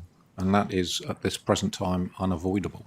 So this is really trying to test the appetite for continuing to look at these when, in an ideal world, you'd complete the full, but actually we do have some opportunities to look at some particularly high subsidised routes, which may be for many reasons, including the frequency of the timetables, etc., etc. But that's kind of where we are. Thanks. I've got questions from John, Grant and Joe, so we'll go to them and then Dion. Thank you. Obviously don't like my community losing. Just looking at the 820, so what does it rejigged into a school run kind of look like into the future if it was to be turned into that space? Yeah, that's what you want to know. Yeah, to help make a decision. Yeah, no, that makes sense. Grant? You've probably already answered my what I was going to ask in terms of getting more data to help base the decisions that we might need to make. You know, things like the demographic and those things about what is the destination for people, why are they taking the bus in the first place, and the correlation between the demographic and the destination. Is it shopping or doctors or whatever? So yeah. Yeah, so sorry, I guess this is testing the appetite, because what we don't want to do is go out and do a lot of work around what this would look like in terms of how we'd repurpose it, you know, like how we would apply planning principles if this is something that's not palatable, I guess. So if we think it is, we can absolutely allocate the time to look at these and bring that information back. Cool. I think that's the crux of what I'm hearing from councillors, is that it's not so much what you put to us, it's what, as is a sort of chicken and egg thing at the moment. But look, we've got a couple more questions, and then we'll maybe do a bit of a wrap up. Dion. Oh, sorry, Joe. Back to Joe, and then I got Dion and Vicky. So, where you go, Joe? Yeah, I mean, in principle, I support optimization.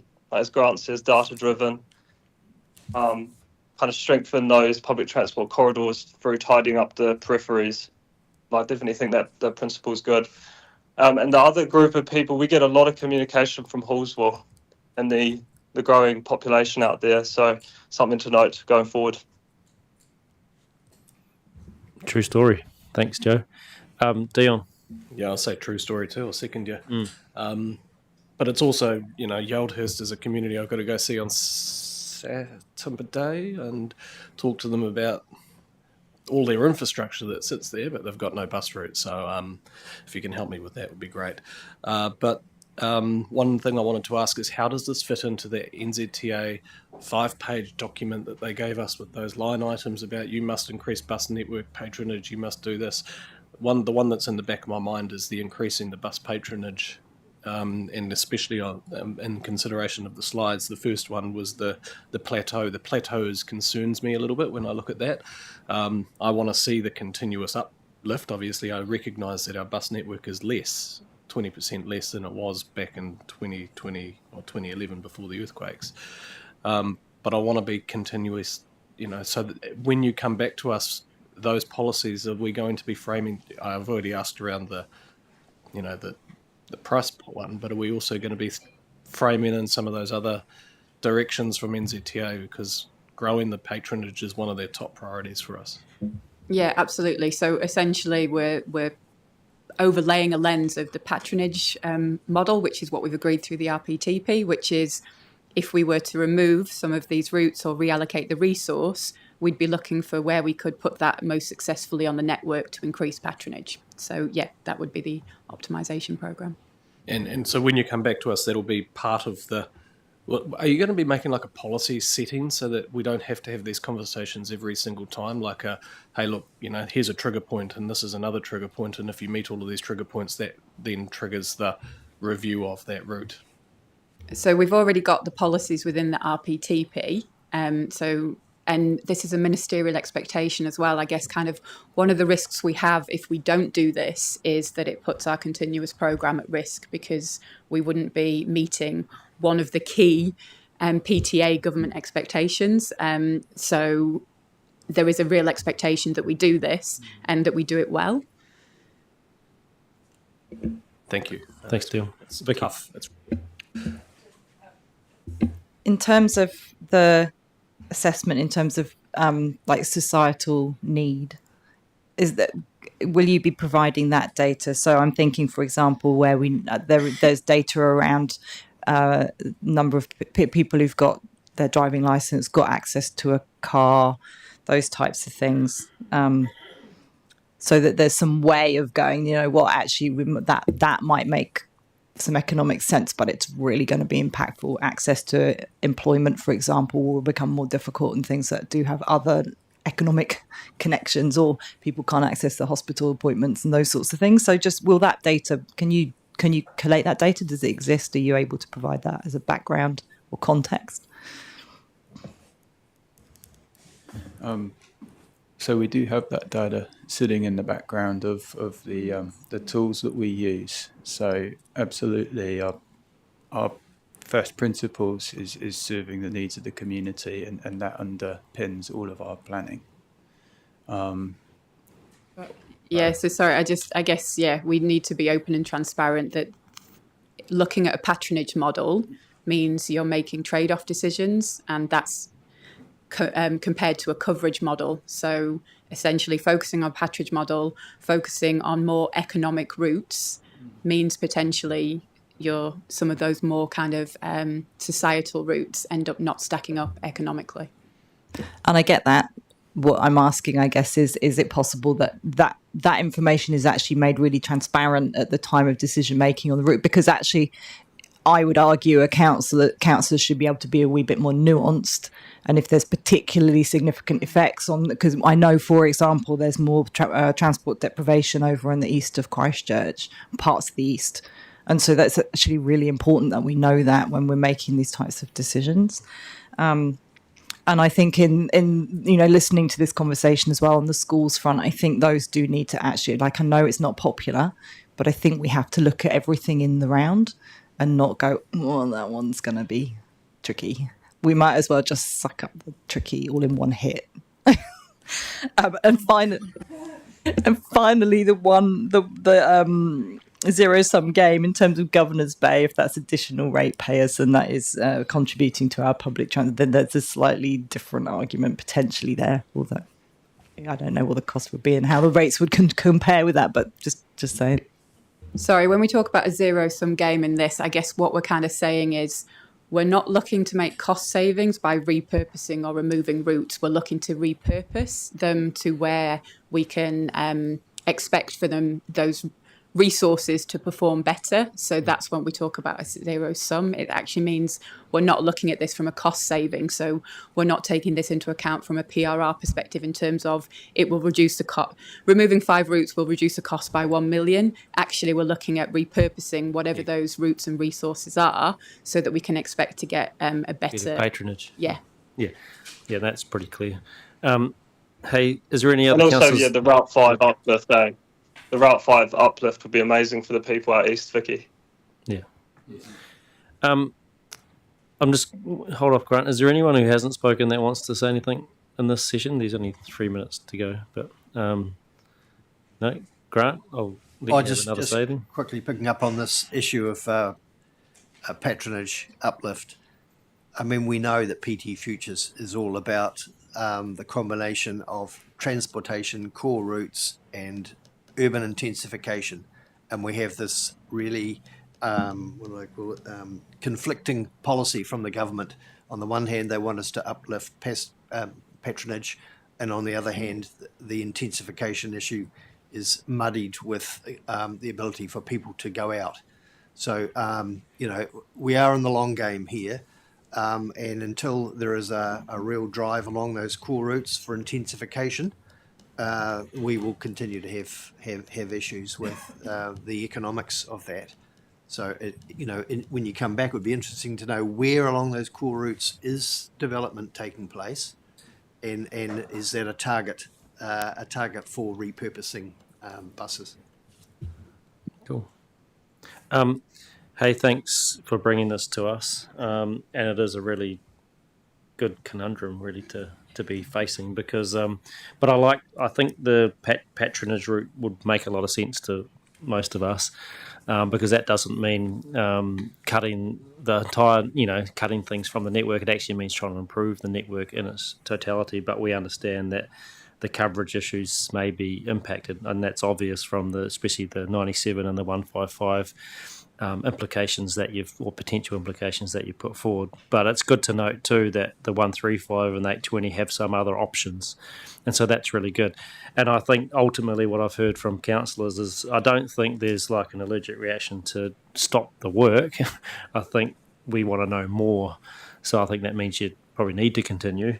But it's all in what those alternatives may look like. What does that repurposing look like? What's the benefit that would bring versus the cost or whatever to some, or the impacts that'll have on some parts of the community. So, and that's what we'll all need to weigh up.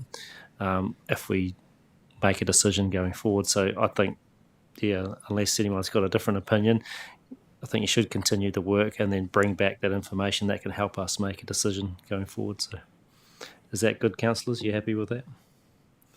Cool, thank you. I know we've got lunch now, eh? So we've got lunch and then we've got another PT one after, or a couple of PT ones after lunch. So we'll see you back after that. Kia ora, everybody. Thank you.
Kia ora koutou, welcome back. So we've got another PT briefing now, looking at the private revenue ratio implementation. So and something on cruise ships as well at the end. Over to you, Stuart. Looks like you're up. So yeah, where's the other teams in the room? But Kia ora koutou, and hello to my friends. So yes, I'm going to give you an update on where we're at with our private revenue implementation planning. I'll take the slide pack as read and just focus on a number of key things in there. I'd just like to pause on the conversation around targets to start with. So as Council is aware, in March you adopted or approved targets of 12%, 13% and 14% for last fiscal year, this fiscal year 13% and next fiscal year 14%. And that was sent to NZTA, and in May they confirmed back that they had accepted those targets. And those targets are based on a range of assumptions that we've made and changes that we made to our long-term plan for this fiscal year and next fiscal year. So what we've also done is looked at two different scenarios that might play out this year and next year, looking at a possible positive target outcome, i.e. a higher target is achieved, or a possible negative target outcome, i.e. a lower target is achieved. And you can see there the bullet points of the high-level things that might influence those outcomes. I am pleased to say that one of the outcomes has come to fruition, and that is that government have agreed to extend the RUC exemption for heavy EV vehicles through to the end of 2027. So that gives us some extra money that we don't need to spend now this fiscal year or next fiscal year. And so we expect that to have a positive outcome on our private revenue targets. Good news there. I'm not going to talk too much about this slide. These are the assumptions that we used to change the annual plan for years 2 and 3. You'll be getting a paper shortly on Timaru fares around when that happens. As you know, in the draft RPTP, Regional Public Transport Plan, Council included the ability to review fares annually. So that's the next opportunity for us to adjust our fares. And of course, we're planning to introduce 2 zones in February next year. I would note the subject to technology condition on that.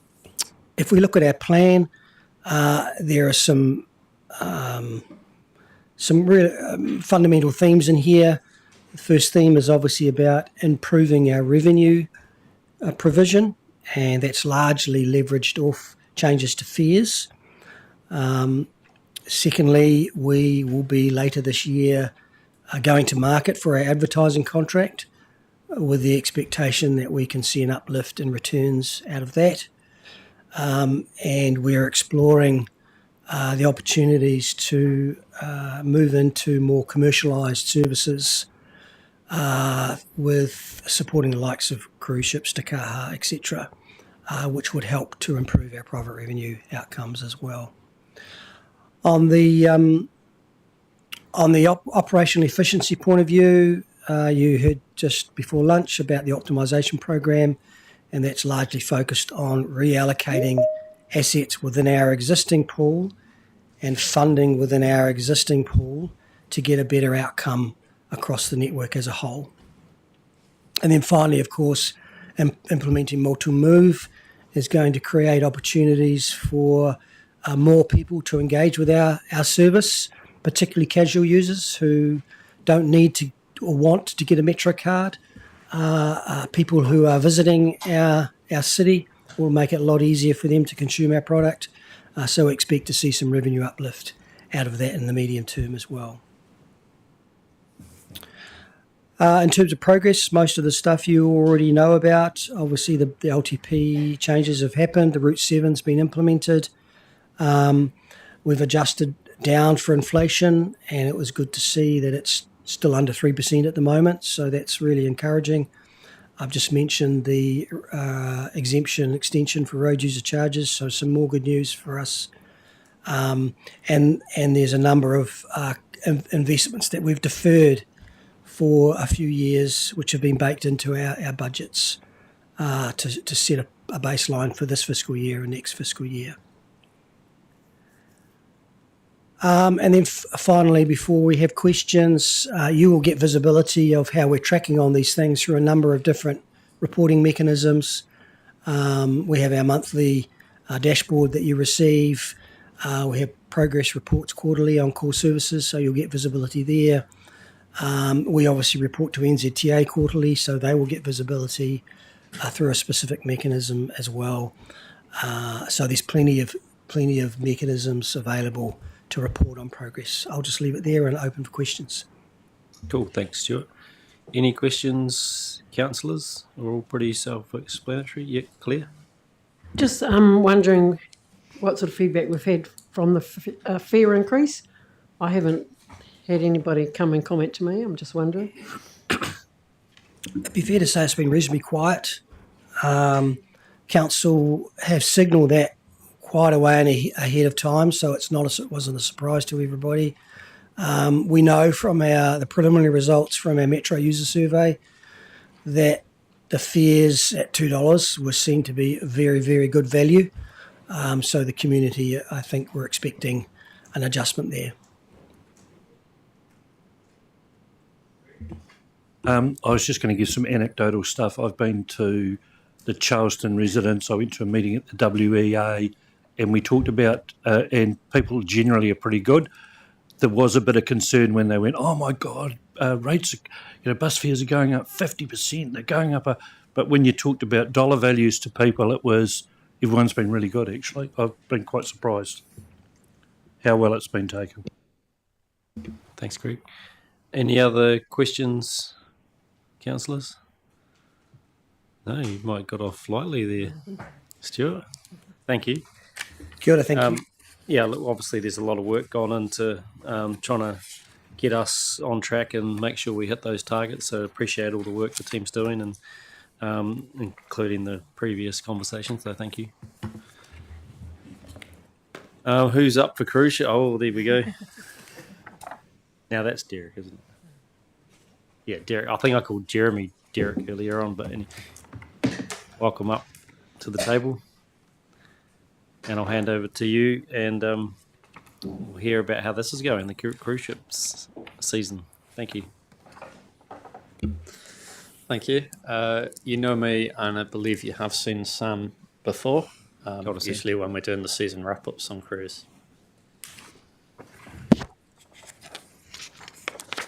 The intention was to give you a wee brief on how the season went and what the forward look is. I'm going to take the slides as read and just highlight a couple of key areas. So I guess first highlight is we're becoming more efficient as we continue to do this. We're using less bus resource and moving more people on the less bus resource. So some good news there. That does mean we are taking some more risks, so we're making better use of the Route 8 capacity, and on some days that does become quite full, but what we are doing is minimising the expenditure on additional buses there.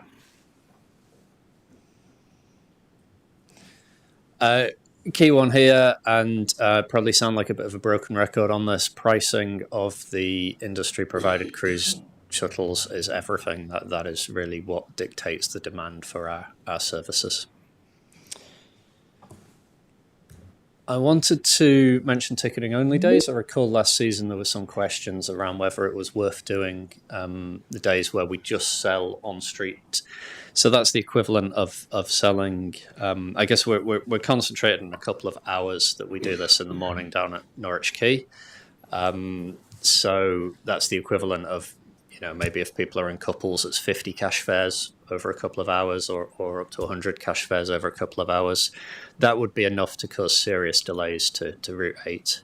You see Sam's crunched some numbers there, and I mean, on a standard day, we would normally take 12 cash fares all day on Norwich Quay, and we're doing, up to 100 over a couple of hours. So that would have a really big impact if we weren't there on street selling these products.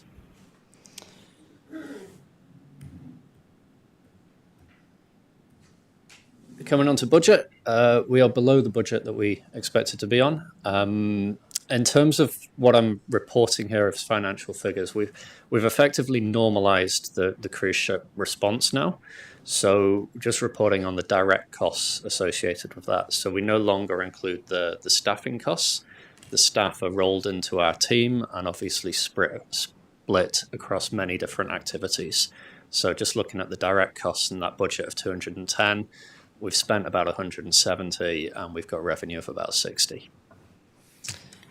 In terms of the forward look for the next season, again, a few less ships, so down from 71 ships to 65. I guess there's a couple of risks I should highlight. We think we'll be able to deliver well within the budget.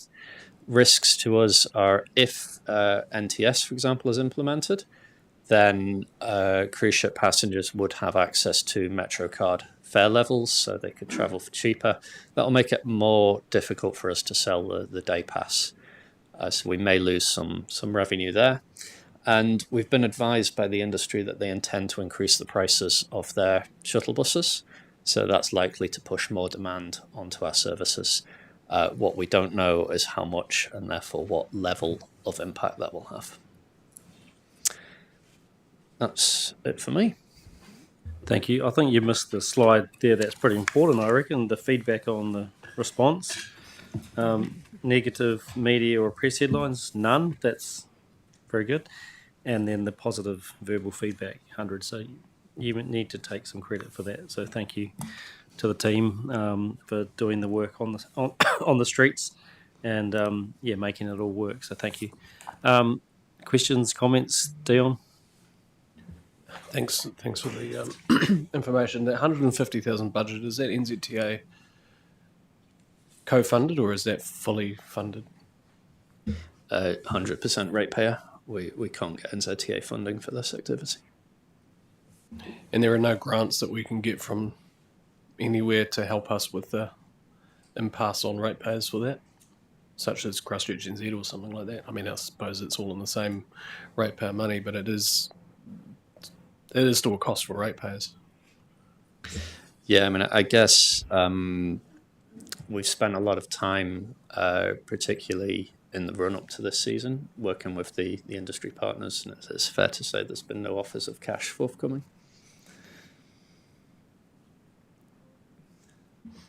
Understandable. Thank you. Claire, and then just a question of clarity. Thanks for the presentation. The actual expenditure, is that a net or gross figure? So is it net of the day pass revenue or not? Yes, the expenditure we reported, the 170, that's gross, and then there's 60k revenue that you could subtract from that. Cool. Vicky? Yep, so it's 100k cost left over the difference. Yep. And just to say, I think my understanding is because the council decided not to vote for this money for the annual plan, that therefore it didn't go into the package of requests that goes to NZTA for co-funding. And so then when it came back to the table and we got the money back on, at that point then it was ratepayer only. Would that be right? I suspect you're right. I might need to defer to colleagues and come back to you. NZTA have made it pretty clear that they would not fund this type of activity. So I think even if it had been bundled up, it would probably have been rejected. Free shuttles, sometimes I know there were some in the past. Were there any of those in this season, and were they like a surprise to us because when we met with various parties on this stuff, working out what to do, there was a request, if you want to help us save some funds, let us know if you're going to do cheap or free shuttles before a few days out, so we can change our request to our part of the, our piece in the puzzle. Did that happen in the end? And if not, are we likely to get any better advanced information next time? If only. No, unfortunately not. As that table showed in the presentation, some of the cheapest fares, I guess, if you want to use that. Can we bring that up, that table? Some of the fares that were offered to the guests at US $10 were the cheapest. That particular cruise ship was one that did offer a couple of days for free in the season prior. They didn't repeat any of that during the season to directly answer that question. But as you can see there, that was an attractive price point which seemed to work. There are a couple of other ships that did offer or did have their pricing at that level, which allowed us to go for the ticketing only on those particular days. So we changed and adapted there.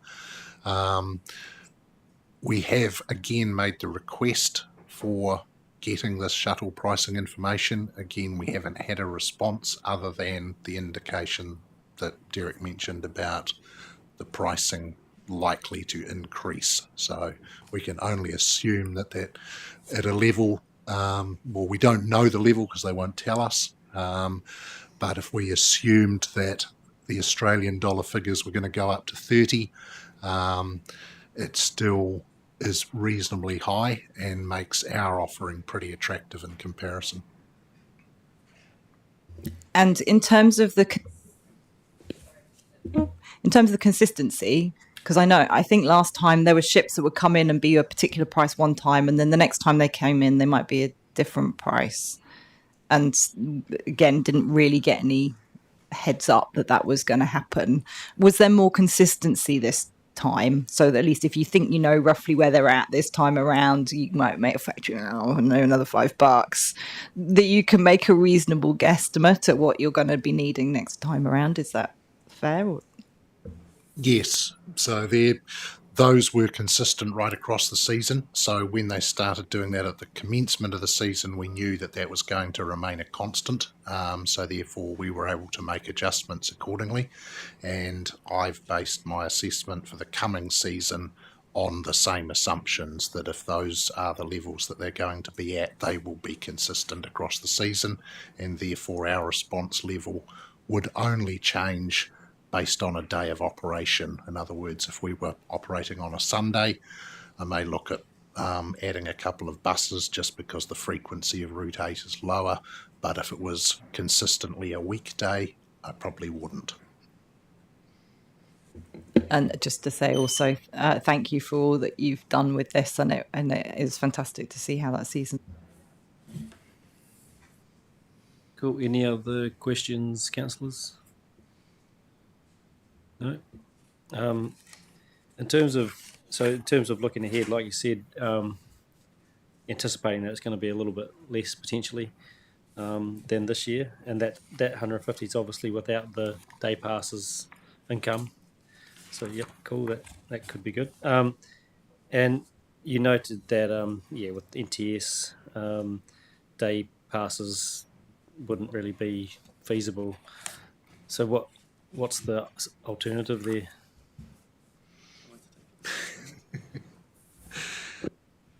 We've been having some conversations. Sorry.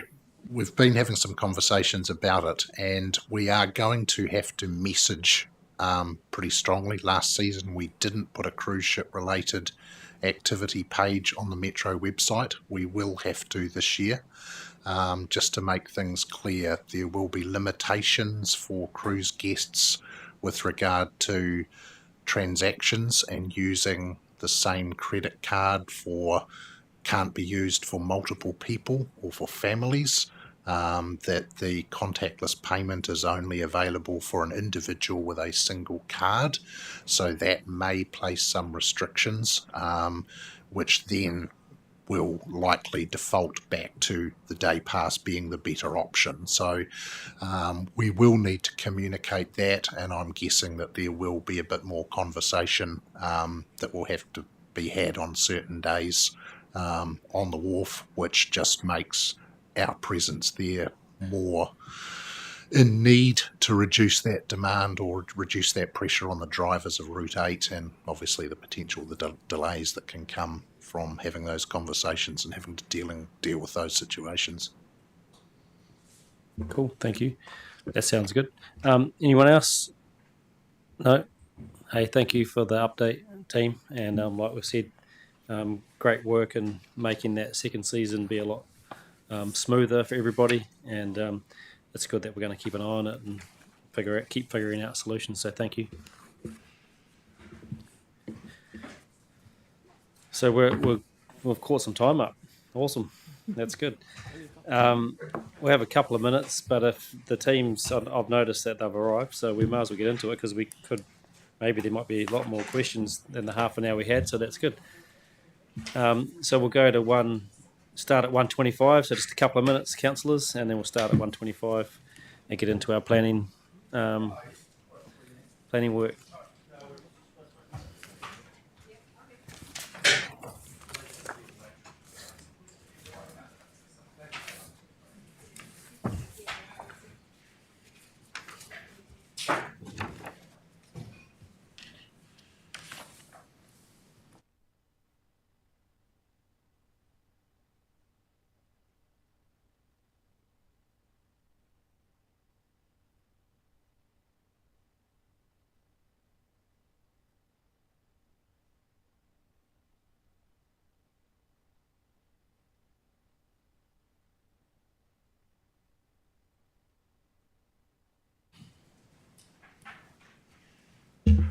Kia ora, councillors. Look, I'll move quickly to the first slide. In terms of framing of today's presentation, this is really part of a long-running discussion. It goes all the way back, I think, to March, at least March 2022. We spoke to you as a council, and you decided that we were going to undertake a phased development to the review of our regulatory framework.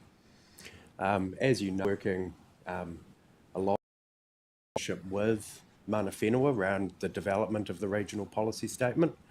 And our next step was a range of different planning processes, plan changes, and a full review of the Land and Water and Coastal Plan. Ultimately, that process culminated in 2028 under the current long-term plan. Now, there were some announcements last week, and that's changed our planning program just a little bit. But I also want to give you confidence as a council that some of those decisions you made all the way back in 2022 were really good decisions based on the feedback that we've now started to hear from central government that has and will change the way our process goes. But let me get into the detail of the presentation. Andrew, can you just move that slightly? Yeah, that's good. Oh, yeah. Apologies. Araha mai. So, I don't think this is particular news, but the government is going to replace the Resource Management Act this term. It's talking about two new acts, a Planning Act and a Natural Environment Act. It's signalled that we'll need to implement that new system in 2027. Now, last week, at the Local Government New Zealand conference, the Minister made a speech giving us some pretty direct direction. In summary, that is halt RMA plan development within 90 days with some limited exemptions, but continue the foundational work to prepare for the new system. So the next question is, what's foundational work and what's plan development? So we've put a slide together for that. We think foundational work is the work needed to develop a new plan in summary. It's the evidence base, and that includes the Section 35 work that we've been talking about. It includes policy options for implementing new or different tools. It's our system architecture. How do we actually How do we develop the system around it? And I've got a little bit more to say about that later in the presentation. It's our data and our data systems. And it's probably includes and has to include some target engagement, both with partners, as we've been doing, but also with some key stakeholders. When we're thinking of RMA plan development, that's the conversion of that foundational work into new regulation, the actual drafting of the rules and policies, the wide engagement with partners in the community on the plan or the policy rules, the notification, submissions and hearing. So with that as a kind of a background or a definition of the two things, what does it mean for us? Well, stop within 90 days, progressing the regional policy statement to notification, submissions and hearing. Well, we were well ahead of the government on that one because we got some signals in November last year and you made that call then that we were going to be looking at 2026 for notification. It's looking like it's going to be 2027 now, if in fact an RPS still exists when we get to that point in time. And we've had some pretty good signals around that. I'll get into a little bit more of what we're thinking we can do with the regional policy statement in the next slide. We're to stop notifying a targeted coastal plan change, but the foundational work for that can continue. And we're not to notify any new plan changes unless exempted. And we should have a corridor around Plan Change 8 as part of that discussion. We need to continue our foundational work, and a lot of our work program is exactly that foundational work. Starting to move into looking at some foundations for spatial planning. There is a meeting of the Canterbury Planning Managers tomorrow. That'll be discussed as to how we start to work together on combining all the little bits of spatial work that's been done across the region.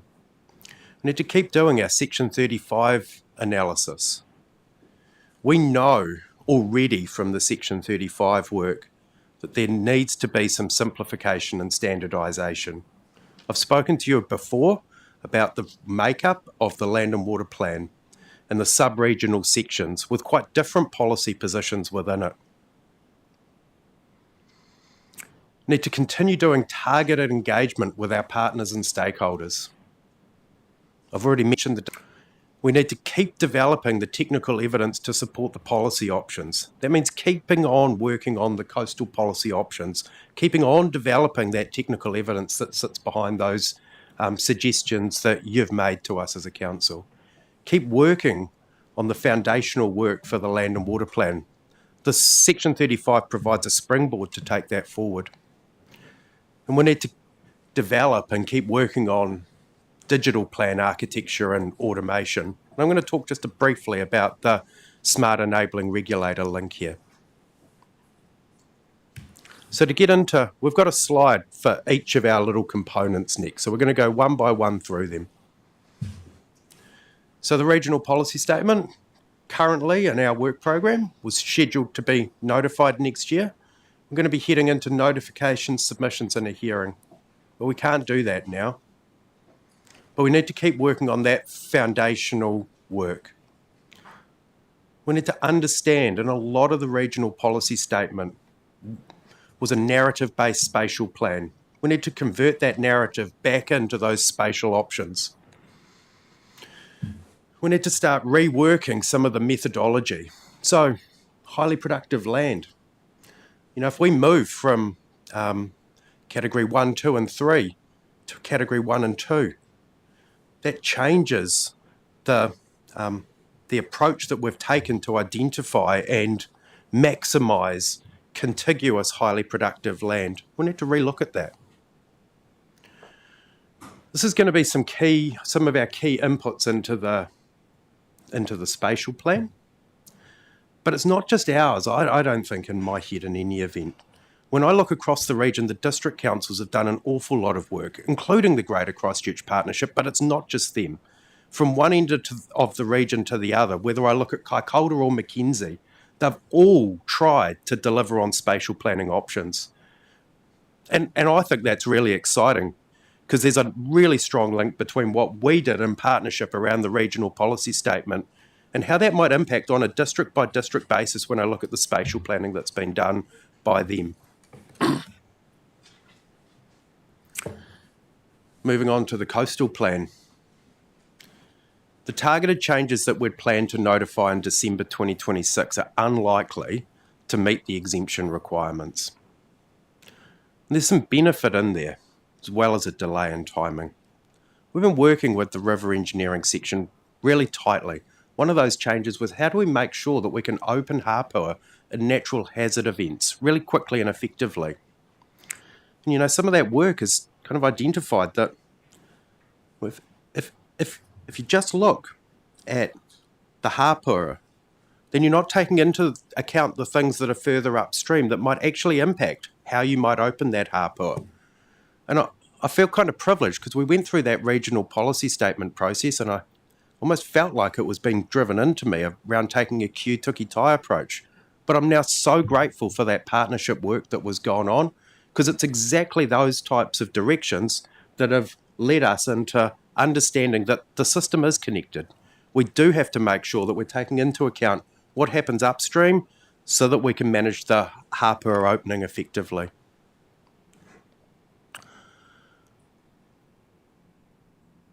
There is a whole heap of foundational work occurring there though.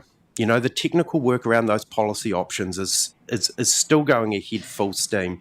We're identifying areas where significant biodiversity occurs in the coastal space. We're working really closely with the development of the pest management plan, and I think that there's an awesome opportunity now to really line up what we do in the coastal plan in terms of the Resource Management Act requirements with the pest management requirements, again, taking an integrated approach. And I think I've already spoken a little bit around the integrated hazards approach, which is the last point on that slide. Andrew, I just got a question there just on coastal plan. So under the, I mean, we don't know yet because haven't seen the final bills for the Environment Act, Natural Environment Act. But under what I understand the idea to be is that would have a natural environment chapter in the regional planning document. And so in a way that's like an integrated plan, right? Like what we were thinking about. No? No. It's not? Well, or another way to put it is, does this coastal policy option work end up landing in that chapter? Or where does this work end up landing? As I understand it, and I haven't seen it yet, that's coming at the end of the year, then yes, it would all fit within that natural environment. But until we see what it looks like, I don't know. What I would say though, and I've said this to this council a number of times, is the issues don't change based on the legislative framework. They're our issues. They exist in our region. How we solve those issues might change slightly. But what we're doing at the moment is developing that technical basis for how we might best solve them. So I'll await with interest what the new acts do look like and what tools we have available. But at the very least, we need the technical basis to be able to go, what environment chapter is that it's not a water chapter, it's not a coastal chapter, it's a natural environment chapter. So maybe not integrated planning as we've known it previously, but it is a integrated plan in terms of having all the topics in one place in one chapter, which absolutely is a pretty massive challenge, to be honest. But yeah, so that's what we were thinking about previously in terms of grouping everything together is good, and that aligns, but that it's probably a little bit limited in terms of integration with land use in the other chapters because we don't know quite how that's going to interact. But yeah. So this work that we're going to continue on with, what I was really getting at, would ultimately land, if things stay the same, in that natural environment chapter of a new regional plan. Yep, cool. Carry on. Moving to Plan Change 8. We've sent some emails to MFE saying, hey, does this change things? We haven't heard back yet. The mahi still continues on Plan Change 8. Currently, we've got a council briefing scheduled for the 31st of July.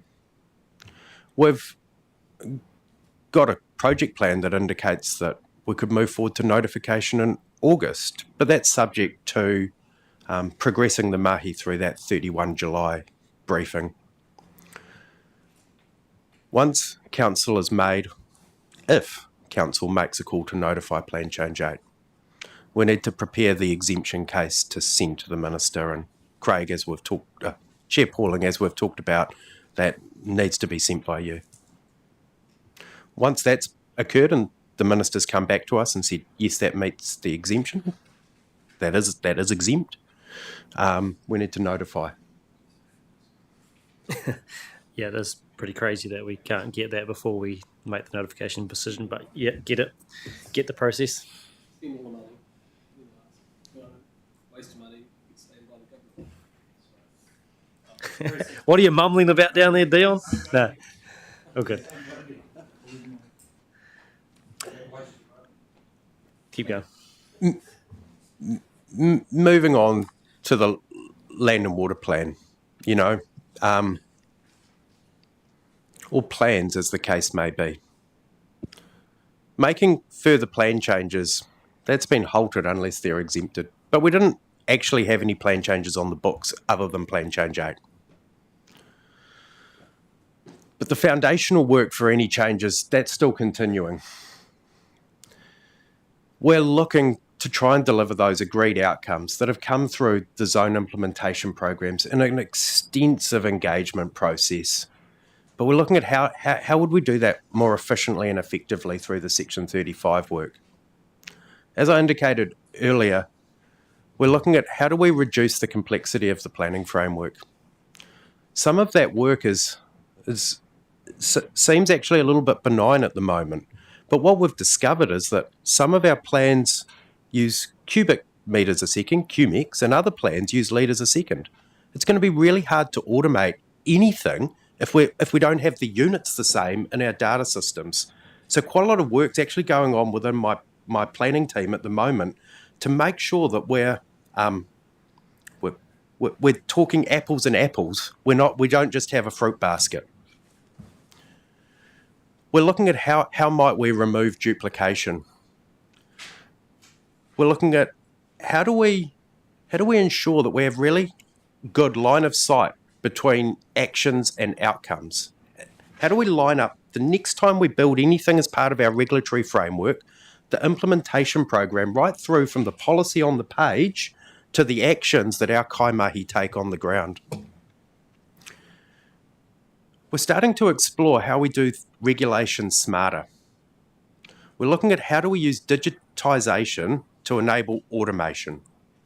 So you can see why we need standardised measuring units if we're going to ever move to that automated process. And finally, there's a geographic nature to the work that we do. The issues aren't the same right across the region. How do we link the spatial planning work that's been done right around the region, including the work that we're now doing with the regional policy statement, with that simple rule framework that I talked about earlier?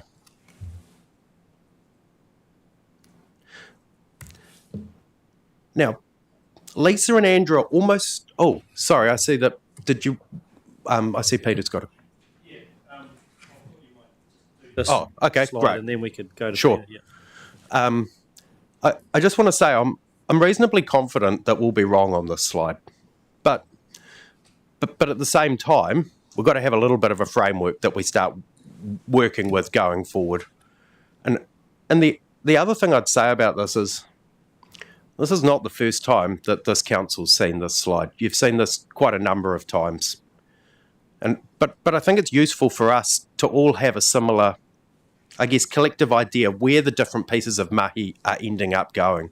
What we're seeing is kind of a spatial planning chapter that's overarching, the district plans being combined together into an urban development chapter, and a natural environment chapter taking all of our plan framework. I don't think I need to dwell on this, but after Minister Bishop's announcement, I didn't have to make any changes to this slide because ultimately, the direction that this council steered us on has been well enough aligned that we can keep working and developing this model. But I would say, until we see the new legislation, that the chance of us being wrong is relatively high on this particular slide.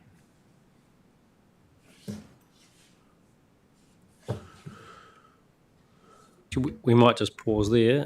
Peter, you've got a question? Yeah, thanks. And it's a good slide to stop on, actually, for my question, because I spoke briefly with Andrew about the issues that, QMAX and leaders a second, and that cause in terms of the planning plus also the consenting process.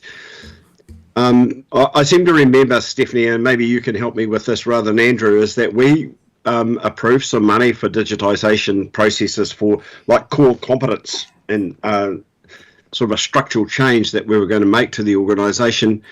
And we agreed that should be, I think at that time, that we should borrow that money. Where did that ever get to, or is this just part of the process? We talked about was the ability to borrow for it if it was capital. And when we worked with the accountants in the first round, they were happy for a greater part of it to be recognized as capital. However, as we progressed through the water data program, they resiled from that. And you'll recall that one of my greatest challenges with the accounting system globally is that we don't recognize some key things like green infrastructure or the digital datascape, if you like, as capital, which they definitely are because they have intergenerational benefit. Unfortunately, when you deal with accounting standards, they are not recognized. We did make some progress in the water data program. That becomes a bit of the foundation of what Andrew's talking about. But with the advent of machine learning and AI, we are in a position to be able to almost leapfrog some of that work. But I suspect that's in the next part of what Andrew's going to speak about. Yeah, thank you for that. Stephanie, do you mind if I carry on, Craig? Because I just think that this speaks to sort of like a core function. And we spoke about this farm environment planning because that's about data too. And that's about how do you get that data to where it needs to be. Councillor McKenzie made quite strong points about that. So my question again for you, Stephanie, is do you think we're at a watershed moment here in terms of where we need to go with this? Do we need to consider how we need to fund this? I know that the auditors aren't as crazy about capital funding as we are on things like this, but what do you think the hurdles are? I think at the moment we're in a better position than we've ever been in terms of opportunity. I think central government is considering this quite differently than it has, but it's not clear yet in what way it's going to do that. And by that, I don't know whether they're going to put further funding in or whether they're going to be directive, but I'm hopeful in both of those spaces. But the bit I can control is what the regional council does, and that's the work that we have been working on. We haven't resiled from it, and it may very well be that we put before you some further investment. But before we do that, we want to show you the investment we're already making with the permissions that you've given us. Thank you. Yeah, I'll go to you in a second, Grant. I just thought about something as I was looking at this image, and you've acknowledged that it probably will be changed as we know more. What I suppose it doesn't reflect is the spatial plan chapter is not the regional plan in and of itself, is it? There will be another line maybe in between the spatial plan chapter and the national direction, which is the regional plan with all of that in one place.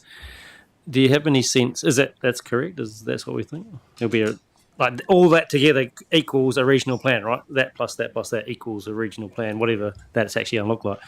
My issue is and I've actually said this publicly a few times, how do those district plans talk to those things over there other than through the spatial plan? I get that, but where's the integration?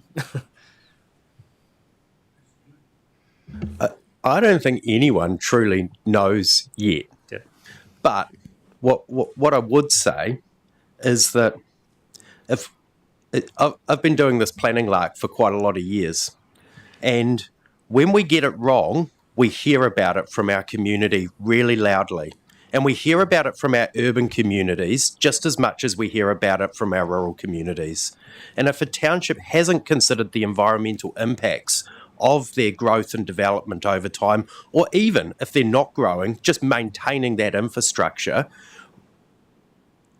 then that town is not such a nice place to live in. And collectively, local government gets the pressure from that. So if we cannot line up the urban development opportunities with the environmental imperatives, what I'm saying is our community will tell us very, very strongly. Grant. Thanks, Andrew. I just, again, looking at the spatial plan chapter, I think it has many dimensions to it. And maybe the RPS kind of thing is the overarching thing, but it can then drop down still within a spatial planning context. But I'm just thinking, we've got the national direction documents that are being released in this next little while in terms of the foundational stuff.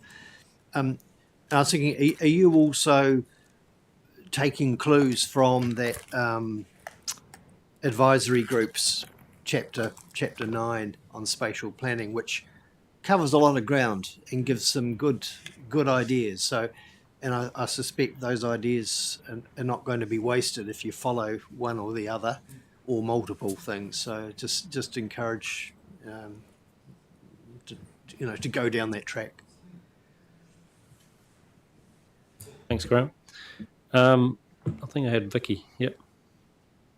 Yeah, just so in terms of you've got delivering outcomes, and you said before we know the issues, sort of those don't change regardless of what you're going to find out what your issues, you figure those ones out, then you're working out where you want to go with your outcomes. That's broadly what we did with the draft regional policy statement. The reducing complexity, like that's obviously there's parts of the community who are frustrated by the complexity and cost of the planning process, but ultimately we need to deliver outcomes. So can you just sort of confirm for me that you wouldn't be looking to reduce the complexity at the expense of achieving outcomes? Like ultimately, assuming the outcomes is the bottom line, that's the absolute. Yeah, I think it's more about how we actually deliver those outcomes. So if you sort of think of a consent process, well, some of the consent processes that we have, a lot of them are really similar. So, or there's some a list of kind of standard conditions that consents end up with, or a list of really similar ones.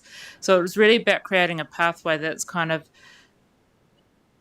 that sort of says if you trust our data and you trust that if you accept these conditions, then you're going to be working towards those outcomes that we're seeking, then it's a much easier consent pathway. If you want to challenge that information and challenge the outcome and challenge the way that we want to go, then it will still be a complicated and complex pathway. But you've got a choice to have a less complex, much easier, much cheaper pathway to get your consent. Okay, that makes sense. And I can't remember the other bit I was going to say. We can come back. Let's carry on, Andrew.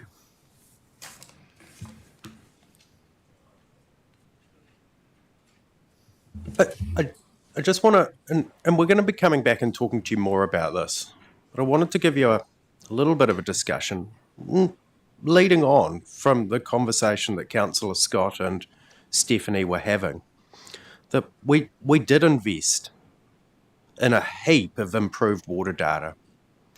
And that opened the door to the ability for us to start to think about how might we look at automating. You've heard a little bit of this around the Compliance Improvement Project.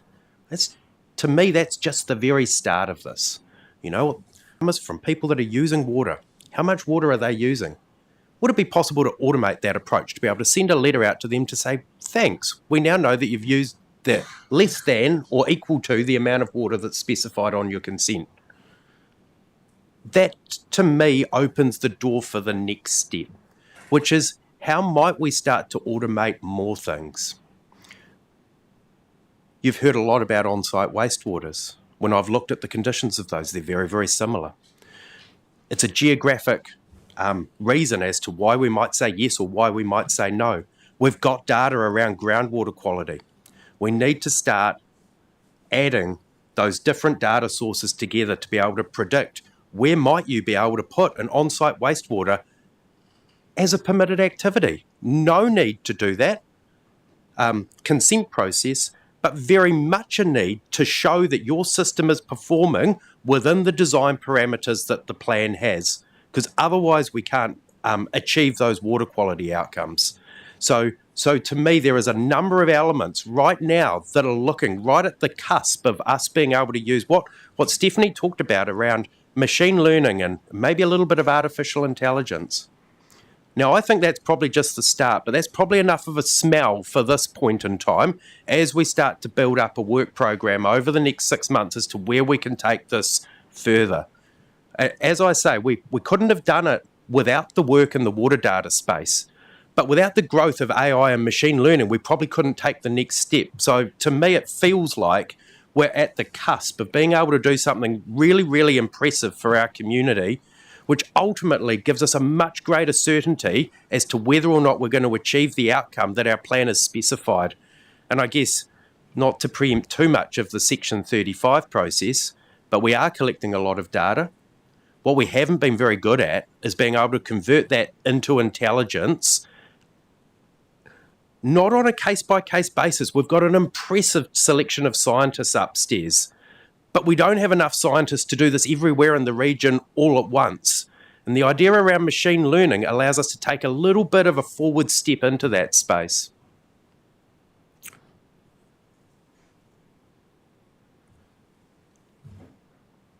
I think it's really important to keep talking.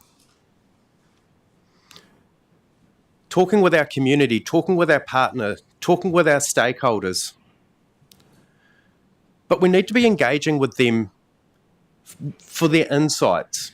We don't want to go out yet, I don't think, with fixed opinions. Because as hopefully I've made clear, there's some bits I just don't know and won't know until closer to the end of the year. And then I probably still won't know because it's got to go through a select committee process, etc., before it lands on some new acts.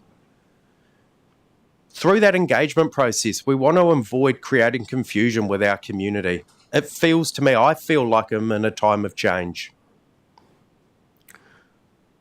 My view is we need to focus on our mana whenua partnerships, and we need to be having targeted stakeholder conversations. That means conversations with our irrigation schemes, conversations with our catchment groups. We're doing a bit of this through the Section 35, but those conversations need to keep going over time as we collectively start to build a better picture of where this process of change is taking us.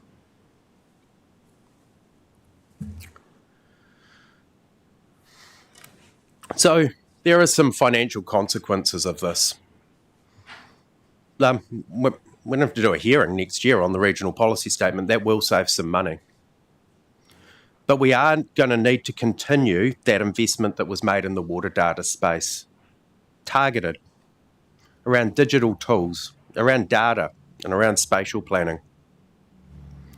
We've got a briefing next week to keep talking with you about this on the 31st of July.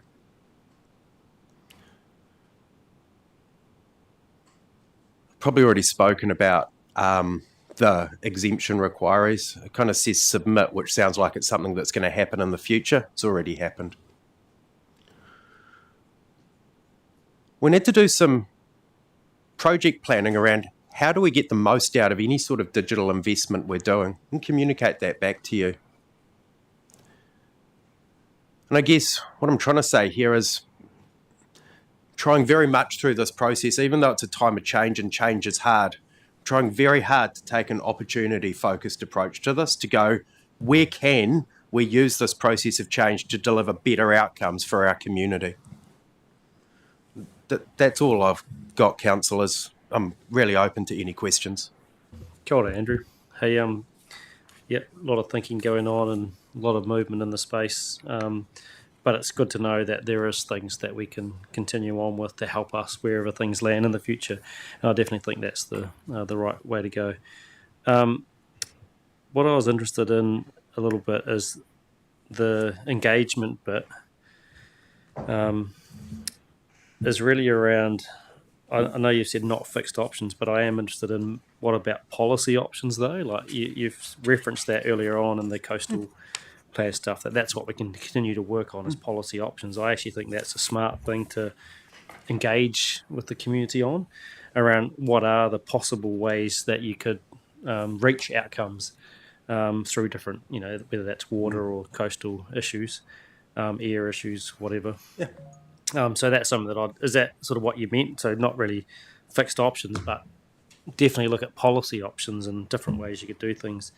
And that leads to a thought of mine around the sort of non-statutory space, or just utilising the time we have while we can't do the full regulatory rule hearings and all that sort of stuff. But to take the time with the community to really be creative, to be honest. That's sort of what I'm opening this conversation up about. And to try some different things that maybe we haven't had the opportunity to do before because there's been so much pressure to create a new plan. Is that what you're thinking too? And how does that link to maybe the work PIM's team is doing? And yeah, how can we bring that all together? That's what I'm sort of putting out there. It was a really awesome meeting yesterday between my team and PIM's team. There's an awful lot that we can do together. Both of our teams are looking forward into the future. Both of our teams have a real goal on how do we achieve those outcomes in alignment with the expectations of our community. What's the fastest way to turn the dial to move things forward? And most importantly, if PIM's team finds ways of being able to achieve outcomes, I kind of tend to call it non-statutory regulation. We're going out there and we're building a wetland. Our plan doesn't say that we need to, but holy moly, that's still, as long as no one goes and bulldozes it, that's still helping us deliver that regulatory outcome. But if that does happen, then we don't need to plan for it.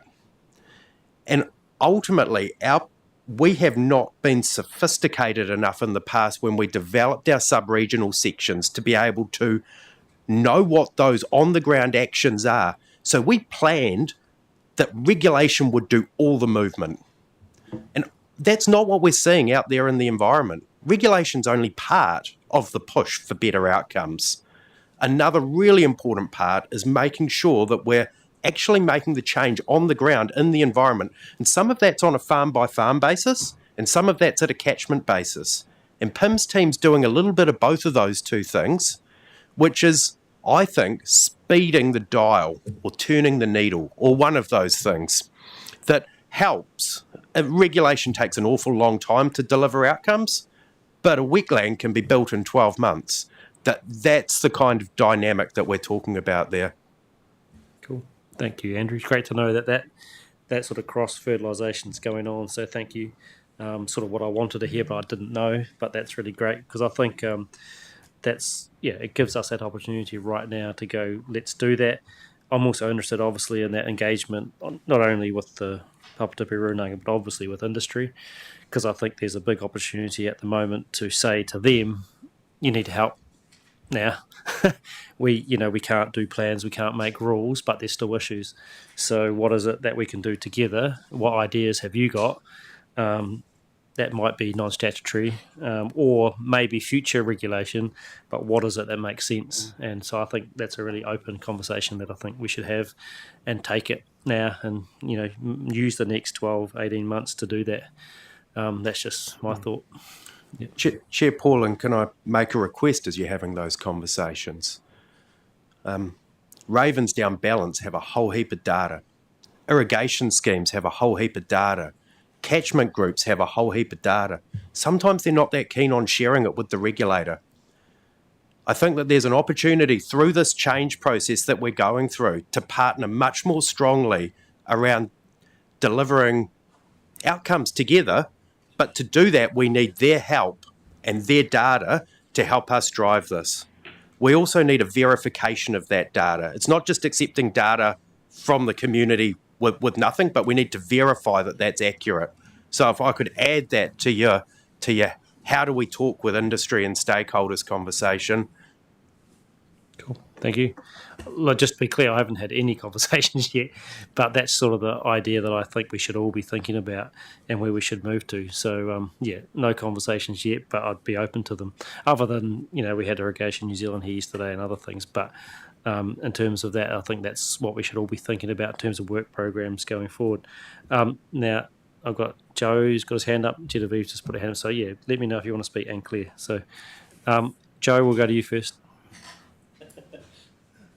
Yeah, thanks, Andrew. Great briefing. Hey, I was just hoping possibly you'd be keen on engaging with the council's AI working group just to kind of discuss some of the things you're talking about at a high level. Definitely on board with a lot of things you're saying in that space. Thank you. Cool, thanks, Joe. Genevieve? Just, I'm not surprised with some of this coming at us. However, disappointed considering we're 3 days out from 20 years since the Coastal Environment Plan was authored. And I'm actually quite personally peeved off, to put it frank. However, I just guess that because it's been so long, I'm looking at the impact of that and how we've failed to address things constantly as a council. And we've had opportunities to say we haven't is actually a failure. Everyone knows I love dolphins. I'm going to say it out loud. And since 2005, we've had 925 dolphin deaths from fisheries. So here we are, we've failed again. And to be honest, I'm going to pick up my son in 15 minutes and I'm going to tell him and he'll be thrilled as well. But we've had opportunity after opportunity. And really, really disappointed that we haven't looked at the options before us. Even last year, I looked at permit to occupy, like we do with our rivers. That would have been one example. But we've failed again. And that's not all about government. It's about what we can do here to be creative, as Chair Pauling says. But seriously, can we not all join together and do one thing that's slightly coastal? Yeah, I'm really disappointed, and I need to actually go in a minute. Kia kaha, Genevieve. The policy options, I think, can be part of that, so that work continues to take some heart in that. Yes, we won't have a plan being notified, which is disappointing, but the policy options, I think, and the engagement on them with the community, with Runanga, with industry, I think is really important. So I'm keen to see us do that. Claire. Look, thanks, Andrew, and Lisa and the team for bringing this to us. I think this is really, I'm quite excited actually about where we're going. I think that we did make some right decisions, and I think since I've sat on this council from 2016, I think we've definitely made some pretty good decisions. And certainly, the Land and Water Regional Plan, and there's parts of it that I didn't like and still don't like probably, but you can hear that other people have their agendas and don't get them on the table either, so we all have trade-offs. But I think really I do like the thinking of how we actually work together. It grows on the back of our workshops that we had this morning on farm environment plans, and I looked at the list of weaknesses, which I'm sure that you've seen, and I thought that information's all there. Why hasn't the organisation gathered it up out of some of the feedback that they get?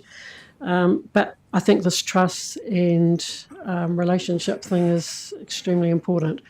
So you've just put the challenge out that how do we work better with industry and collectives, et cetera, et cetera. Some of it's forced by management plans, but it is private. A lot of it's private information. So there will be a trade-off. And I'm wondering whether the trade-off that this organisation may consider might be monetary or some sort of incentives. So how does, that's something to actually put in the mix as well to be thinking about. As in financing collectives and catchment groups and on the ground stuff. And then that tension of regulatory are we going to still be the big regulator, or are we actually changing and being an enabler? Because I mean, I've got points written down still from this morning that I didn't raise, but I won't go there. But yeah, it's just about, to get those actions on the ground, you've got to be an enabler as well. Yeah, and I'm sort of conscious of, what some other regions have done. Like you've got the Taranaki sort of example of the way they did things, but a more non-statutory approach. So I think we've got to look at them. Taupo with the sort of cap and trade sort of system. Maybe there's something to look at there around wetland development or whatever. So that's what I just think we've got to be looking at other ways that it could be done. So looking forward to that. I've got Ian, and then I'll go to John. Yep. Thanks, Craig. I was just so I haven't heard the whole conversation, but I've certainly heard some comments that Andrew's made, and I was thinking it doesn't sound like the world I live in, because I know for a fact that the Hinds community is gathering a huge amount of water data and on water quality, and it's our science team at ECAN that is not accepting the data. So it's not a question of industry holding stuff in secret and not supplying it to ECAN. In fact, it's the other way around. And I also then reflect on the progress that the Managed Aquifer Recharge project is trying to get, which is a catchment initiative to try to overcome some of the issues, like the wetlands that you mentioned, Andrew. But that's been held up now for over 3 years, and it's unlikely to be able to make any progress for another 2 years because of the consenting process. So, if we want to work with our communities to deliver in a non-regulatory or non-statutory way, then our track record of this is not great. Thanks, Ian. Don't know if we need a response on that. I've got John. Thank you, and thanks for the presentation. You may have no ability to answer this question. We had a local government conference in Regional Tour and talking to a whole bunch of folk in that space who had thoughts and ideas of what freshwater farm plans and consenting might look like in the future coming from government.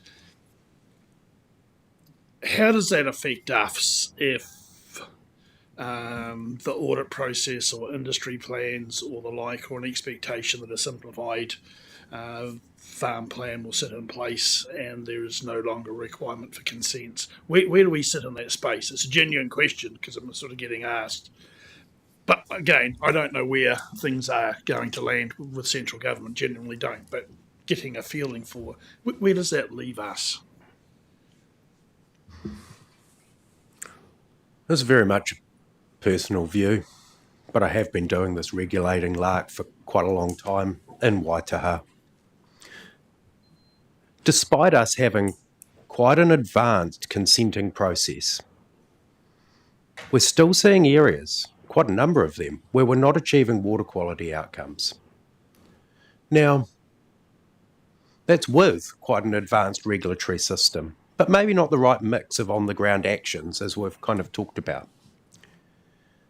Going back to a world where, hey, we've got a permitted activity, I kind of see as a retrograde step, unless there's something that I don't know that's happening around that, to be able to manage the diffuse pollution coming off our farms and how that's impacting our rivers and hapua. I think that that's really important, and I think even the farming community is going to see it as being important, because ultimately the environment, New Zealand's environment, is one of our competitive advantages overseas. And so if we're thinking about market access, or we're thinking about getting international financing, we are going to have a way of being able to demonstrate that farms are sustainable. That's a call that's coming internationally, not just from in New Zealand. If we can find a way of having an absolutely no-cost permitted activity system to be able to demonstrate sustainability and demonstrate they're on a pathway to achieve those catchment outcomes, then I'm all for that. The trouble is, I've kind of seen that world, and we moved away from it because we weren't delivering. So I need some convincing, Councillor Sunkel, as to how we're going to actually manage to be able to demonstrate Waitaha farming is some of the most sustainable in the world for that market access. And I don't know how to do that with a permitted activity at this point. And that's fine. And I guess I'm thinking if government mandates that is the process and it shall be X, and the audit will happen through industry if you're dairy or something else, and you will no longer require a consent to farm. It's kind of, if that mandate sits upon us and rules get put in place and you shall not exceed or go above mandated. I'm just wondering, and the hypotheticals is kind of the conversation is, where does that leave us at the end of the day? Without the philosophical, and I'm the philosophical of what we might want or need or believe we need. Don't know. Then that's fine. I'm not a. We will have more information as the new system becomes available, and I can't predict what other people in the country are coming up with. Could I suggest, John? I reckon it's very similar to the Taumata Arawai wastewater standards, to be honest, where that might permit certain levels of contamination that are well above what we've all agreed to in Canterbury through plans and consents as being sort of acceptable. And what we can only predict what that might do in our communities, which could be those communities will come at us as the regional council because they see us as being the bastions of those decisions, even though we haven't made those decisions. And that's going to put us in a really tricky spot. That's the only thing. And then what are we going to do about it? Don't know. Well, if you can't make rules and you can't change those permitted activities, then you're a bit stuck. So I think that we've really got to be thinking, and I think that's what we've got to be advocating to government about, is like, let's just be a little bit careful about getting those things right. So nothing wrong with permitted activities and getting some standards there, but let's just make sure they do align with what we've already been doing and where we've already landed, because we've already got communities upset about some of those things anyway, even with the high standards we've set now, or the higher standards we've set now. So, yeah, we don't know. The answer is we don't know, do we? Yeah, we don't, and it's the hypothetical, and it's just what the potential effect on our plans and rules if those mandates come through. I'm not advocating, I'm just reading the tea leaves and some reasonably good ones, but who knows? And it might be, our job or the future regional government's job to pick some of those things up and make them know that don't think this is working. So here's what the data's saying, and maybe even our communities are saying we probably need to change that setting again, but that'll be what we'll be faced with in time. I got Vicky, Grant, and then Ian. Yeah, thanks. So, firstly, I definitely see Environment Canterbury as being both an enabler, ideally, and also a regulator. So understanding where the barriers are to good practice and facilitating things that we'd like to see, and making sure we don't have barriers in our regulation to some of those things. But absolutely needs to be some bottom lines and compliance and enforcement to make sure that we meet that. In terms of the data, because we had a conversation about this morning as well, and that sense that there's actually loads of data there. Obviously, accepting that as a science team, there needs to be some validation that you don't just accept whatever data is passed to you and take that verbatim. There needs to be some checks in there about making sure it's good quality data. But it would be good to, and I wonder if this has already been looked at or been think about, if we're going to start having that conversation about what the various options might be in terms of contributing data into a system where there's certain degrees of privacy to some of that, some opt-ins and opt-outs in terms of, like, are you part of a catchment and we're all going to opt into that and be able to see each other's, but it's not visible to like the wider public, for example, some of those sorts of things, which I know has been a conversation around some of the mana whenua type data as well. So I think that, so it becomes a valuable resource for the users and contributors as well as for us. So I think it's about building those relationships and moving on to a win-win type of scenario. So I hope you're nodding your head, but have you got some, you've been doing some thinking about that, you got some ideas?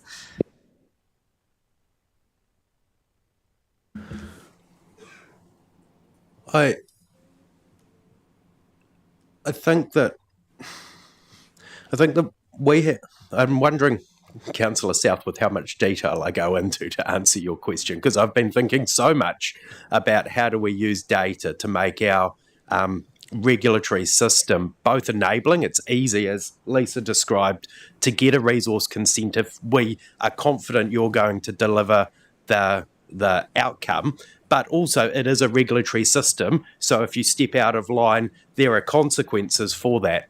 But what we want out of that is to make it we want to be confident, both ourselves, the person being regulated, and the wider community, that their actions are going to help, along with everyone else's actions, to achieve that catchment outcome.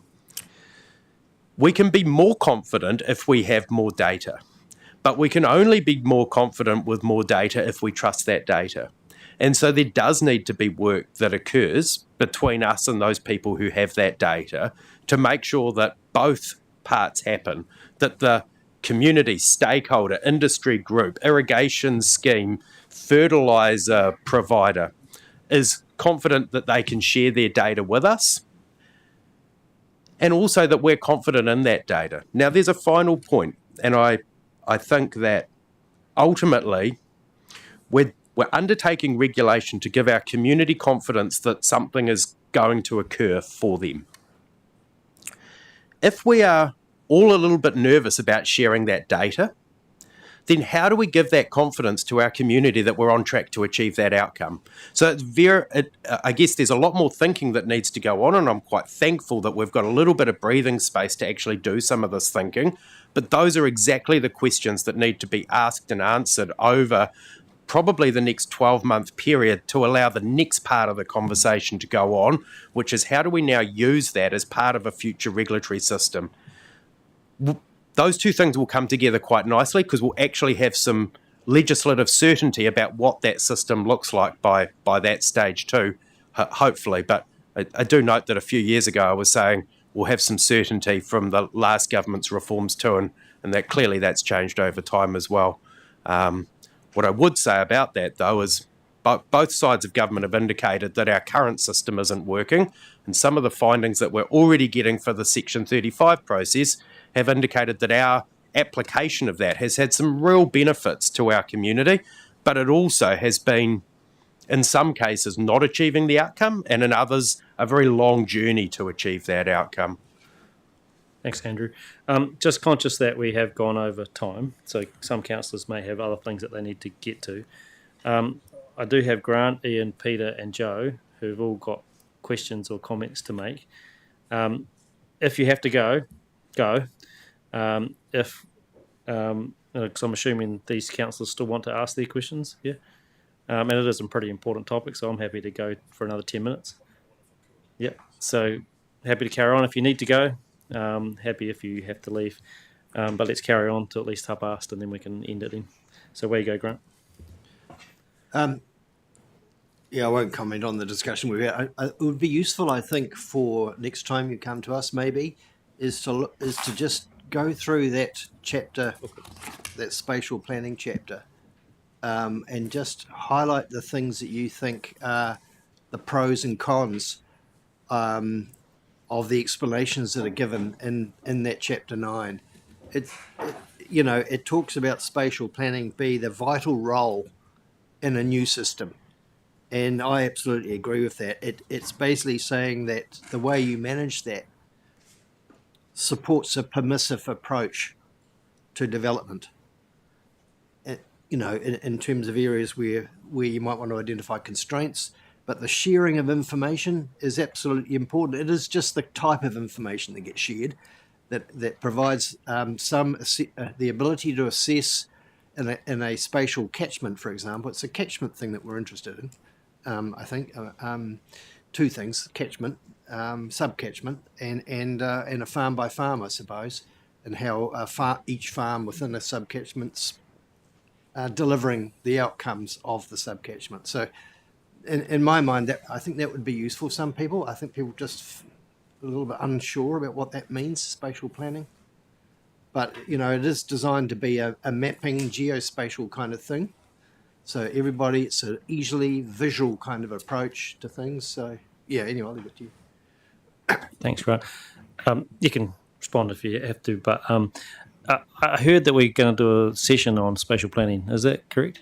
So I think that's good. Let's park that and let's bring that up in that session, because there is probably more that we all need to get on board with around this. I mean, Grant's been nailing this for a couple of years, so that's good. But it would be really helpful to get up to speed about how we think it's going to go, because when I've spoken to Minister Bishop, he's got a pretty firm view on what he thinks the spatial plan should be, but it'd be good for us all to be sort of more informed about the different approaches that people are thinking. So that'd be good.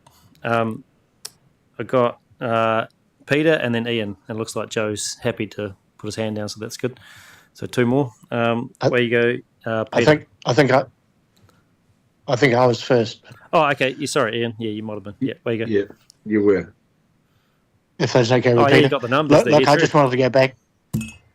Andrew, I just wanted to go back to your conversation with John before, and you made a couple of comments, and which I strongly disagree with. One was that you felt it was your responsibility to make sure that your regulations reflected what our markets require of us overseas. That's not a regulator's obligation, and it's certainly not a regional council's obligation, is to understand what our markets want and then regulate food producers to ensure that's up to our to those businesses that we sell our food to, who then on-sell our food to the rest of the world. It's up to them to interpret what the market wants, and for us to comply with that. And now they may be the same outcomes, but it's not a regional council's responsibility. What is a regional council's responsibility is to consider our social licence, and of course that will have a crossover with what the market aspirations are for our sustainability. So that's one less thing you should worry about. Thanks, Ian. Peter? Yeah, just a reflection. I think it's been a really good conversation. I think it's opened up a whole lot of doors, and I really like the inference about the non-statutory work being done. It would seem to me that the data thing and collection of it, and we've talked about this in the past also about data that's held by other agencies, could in some way be treated like health data, non-specific, but reflects the sort of generic nature of what we're trying to look at. I think, Andrew, just to you, I think thank you for your thinking. It's good when you get a bit of chance and a philosophical mood that you're in, that you actually come up with some of this stuff, because it is very thought-provoking, and I look forward to the workshop or whatever it is you're going to bring to us. Thank you very much. Thanks, Peter. Joe, last one. Oh, and we've got time. We'll go, John. Where you go, Joe? Yeah, I mean, I was talking to Peter and Olivia about this earlier today. Like, I think the key to the data question is public data, because then it's available to everybody, and that offers a degree of transparency because you have more people scrutinising the data. And, a student could download a data set, our water data set, chuck it through an AI model, ask a bunch of questions, and that's going to be available to everybody. And so rather than treating it as sharing it across government, public data to me seems like a neat solution. Cool. Thanks, Joe. And John? Yeah, thanks. Mine's a wee bit of a follow-up to that. We're having a conversation this morning about data, and I was thinking about the Selwyn Waihora zone. So coming through the zone process, I chair the Ground and Surface Independent Panel for CPW. We have an amalgam of data from our ECAN, from NIWA, from CPW, a bunch of others that it's brought into a space, and there's a piece of work going on with CPW to bring all that data into one place to further and better understand things. So my question is, again, to AI and data, of going, how do we... I don't believe we don't necessarily have data, and if we looked at our zone committees, we were talking about the quality and the quantity of water, and so we have so much data. How do we actually utilise the data that we have today? we have consented water, we have actual take, and we can't kind of define what's what in that space. We have all that metering and monitoring of water. Yeah, where does AI sit in giving us a really good picture? And it doesn't have to be absolute, it just needs to give us trends. Because I just see so much coming across my desk in that space as the chair of that committee, and yet we talk about not having data and not trusting it or where it sits. So it's a real question and a frustration for me. There's so much data, but we don't seem to be able to corral it to a point where we can accept where trends and things are travelling. Look, ultimately, I agree. The second part is I don't have an answer for that question quite yet, John. Where I'm at the moment is the start of that process. Give us a little bit of time to actually form some of those views, and we'll bring them back to you. But like, you know, there's not a lot of separation between what you're saying and what I'm saying in terms of what the opportunity is. Cool, thank you. And Taff. Thank you. I was just going to jump in on a couple of things. One is the spatial planning session that Councillor Southworth has been asking us to organise for some time. So I was just checking in with Ollie because we're still waiting to hear back from the external person. Andrew's caught up with him and we've had that korero already, but we're just waiting to get that date in. But it should be any minute now, hopefully. Thank you, Ollie, for chasing that up. The other thing is just on the data piece. The bit that we're looking at the moment is taking it right back to what are the decisions that need to be made, and therefore what information do we need to make those decisions, but not just us. What information do people who are using the resources need to make? What information does central government need? What does this council need? And then what is the data that we need to answer those questions and make those good decisions? And then who collects that? Because it doesn't have to be us. So to Andrew's point, you know, other people are already collecting data. They've already got that. We just have to make sure that we can use it. And then the last piece will be then how can we use machine learning and AI to actually then start modeling that so that we can consume it really easily to make very good and very quick decisions. So all of that work is part of the piece that Andrew talked about, being smart and enabling regulator. How do we do this better? And by us, it's us here, but also outside us, other decision makers on, you know, literally working on the land at the time. Yeah. So, or using the resources. Thanks, Taff. And I know you've got a thing, Vicky, but I have to go actually to a meeting. So, and it's an external person coming in. So thanks, team. Really good discussion. I know we took a bit more time. I'm glad we had a bit more time as well. So thanks for that, and look forward to the next steps, especially that spatial planning one, but also our next steps on planning. You going to do karakia? Ka poe. E mihi atu kia koutou, kia koe e te tiamana taku mihi mō te kore o tai mai I tēnei ata o te karakia. Apologies this morning for not being here to do the karakia, seeing I'm down today.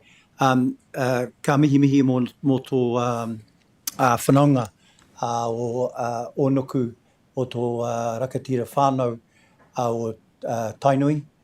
Nō reira e haere atu rā mō tō Aunty Kaila Tainui, mō tō nehu o tēnei rā.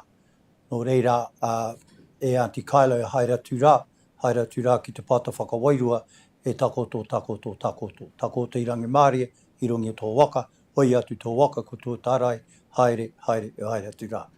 Nō reira ko tēnei karakia whakamutuka I tēnei rā.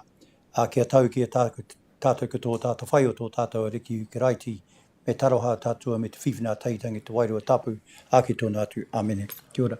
Just to, there is a tangi actually in Onuku at the moment, Rick Tainui's uncle, or his aunt actually passed away. That's where Yayan is today, at the Nehu. Okay, thank you.